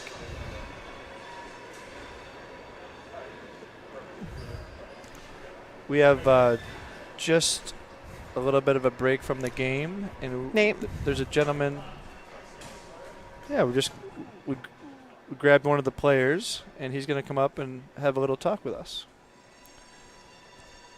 So as Amy was saying, left to right, Crawley Webb. Been with us from the start. Creative geniuses, I'll call them. Excelsior Orthopedics saved our lives and my feet in our original 40 event. Lamar, Toddy Schaefer, great guy. Decent hockey player, by the way. I haven't seen him yet, but he'll be here. And Lamar graciously donated billboards every year. Clever Method, our presenting sponsor. My good friend Doug Kasperick, known since high school. Also very talented, creative people. New Era, who's donated literally thousands of hats to us since 2017. Tops Markets, so gracious. with food donations throughout the last couple of years. And then last and certainly not least, our good friends from Uplifter Video, who are supremely talented. Sometimes, they have to put us in our place, but they are supremely talented and all-around good guys, and are going to want to kill us by the end of this week for sure. It is a absolutely gorgeous night out at Riverworks. If you haven't been to Riverworks, where have you been? This place is amazing. Old industrial facility converted into restaurant, banquet facility, bar, boat docks on the outside. They have an adventure. They have a whole adventure program here. They've got a climbing course. They've got 2 outdoor rinks. They're selling 11-day power pills. Last batch. Yep, 30 cases or so left. The last batch. Coming out of Thin Man here, so if you haven't received your collectible can, you might want to do that before, I don't know, the end of the month. Put that on there, sir. How are you? Put that on. Put that right on. Put that on, you can hear us. Or you can take your mask off. Pat Constantino? Oh, it's my brother-in-law. I work from. Oh, cool. Yeah. Good. He told me to, if I seen you, say something. Good. Oh. Well. So this is a kind of an impromptu thing. We heard that we had a very good player in here, so we thought we'd pull you into the last segment of our night. All right. Tell me who you are. Tell us who you are. Denny Schlegel. Pull this right close to your. Yep. Oops. Thank you. Where are you from? I'm from South Buffalo. Wow. We have a Matt lot. Coplays would be happy. Do you know Matt Coplays? Matt Coplays. He's much older than you. Yeah, I can't say I do. I'm sorry. So I grew up in West Seneca, South Buffalo area, and some of my best friends were all hockey guys. Yeah. I'm much older than you, but South Buffalo is a hotbed for hockey. Sure is. Got some good players there. Now, what's the score here? 7-3? Oh, yeah. How many you got? Just one. Just one? Yeah. All right. So I heard that you're a pretty good player. Yeah, I guess. Yeah. Well, you're being modest. Yeah. So if you would not be modest for a moment, okay. Can you tell us your history with hockey? Typical, grow up, play hockey, ice hockey, and then I got into the ball hockey scene around 2007. Just played tournaments, and then I got asked to play the world tournaments for the U.S. team in 2009. And then ever since that, every 2 years, I go and play with them. It's insane. So Team USA? Team USA, yep. So cool. Any cool places you've played? I played in Czech twice, Slovakia twice, Newfoundland, Switzerland, and that was the best place. Really? Switzerland. Oh, awesome. Just a beautiful country, high end, Awesome. Everything's awesome. just beautiful there. Awesome. Have you played in the 11-day before? I have not. This is going to be my first time. I was super excited to do it too. So you were going to play. Yep. You anticipated to play ice hockey. Yes. Yep. So when you heard it was ball hockey, you're like, sweet. Yeah. Or maybe not. I mean. Yeah, and then you got to be out there an hour and a half. It's tough though. So I'm not familiar with official ball hockey rules, but this is a concrete floor. Is it more of a sport court? Yes, all sport court. When we play up in Canada in some tournaments, it's concrete. They just melt the ice and you just play on the regular ice. So it's not too dissimilar from No. that. Oh, cool. Pretty much the same thing. Cool. Standard nets and all that. Yep. Awesome. Absolutely. Awesome. Well, thank you for joining us. No problem. And this is really cool to meet you. I'm really happy that. Mike's super excited. I am because he's been talking about you all night. No, because when you go any sport that you play, when you meet someone that's playing at the highest level, it's interesting to do that. Whether it's tennis or hockey or ice hockey, whatever it is. Yeah, it's awesome. It is. I get to travel the world doing it. Yeah, I was just playing tournaments. Now I'm traveling the world every 2 years. It's insane. I was like, no way, right?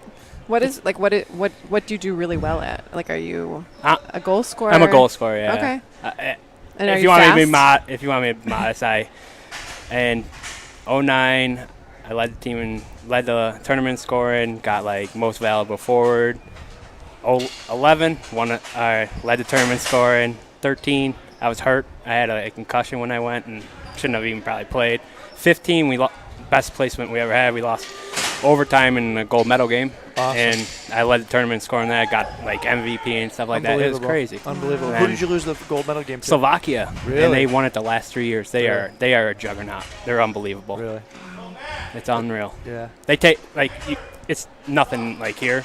Like ball hockey's nothing here. Like over in Europe and like Right. Canada, oh boy, that's Yeah. a whole different level. Yeah, so they take it seriously. They fit the stadium. You're in a regular like just say like a minor league, like Right. junior stadium and like that. They pack the house. You got to pay tickets. 10,000 people at the one championship Wow. game. It's insane. That's awesome. That's awesome. Yeah. That's awesome. Well, we're gonna go back to your action. We'll let you get back to the All game. right. Really nice to meet you. Nice to meet you too. Thanks for Great playing. to meet you. Next Say hi to our brother-in-law, Pat. Oh, I will. Galvin, Yeah, he's the one who told me. Gotta Now- say hi. Tell him. Yeah, and when you go back to him, say, "Get your butt out here and play." I heard he plays hockey. He does. He's pretty good. Yeah, I heard he's good too. He's busy working. Yeah. You know better than that. He's a good guy though. He's the best. Well, Danny, really nice to meet you, man. Have fun out there, and look forward to watching you play for the rest of this game. Awesome. Thank you. All right, Have brother. a great night. Bye-bye.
Same. Play open. Same.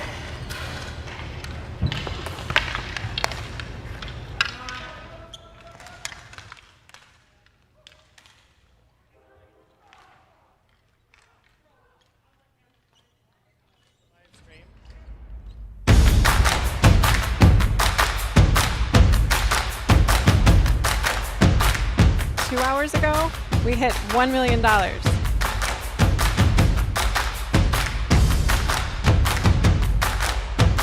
It's a beautiful setting where we are. The sun's going down on another fabulous day. When you see a familiar face, it makes you want to keep playing harder.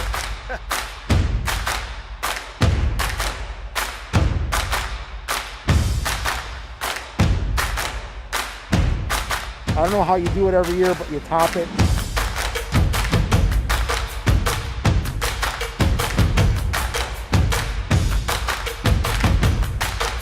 First time playing, and it turns into street hockey. I'm a little worried about it.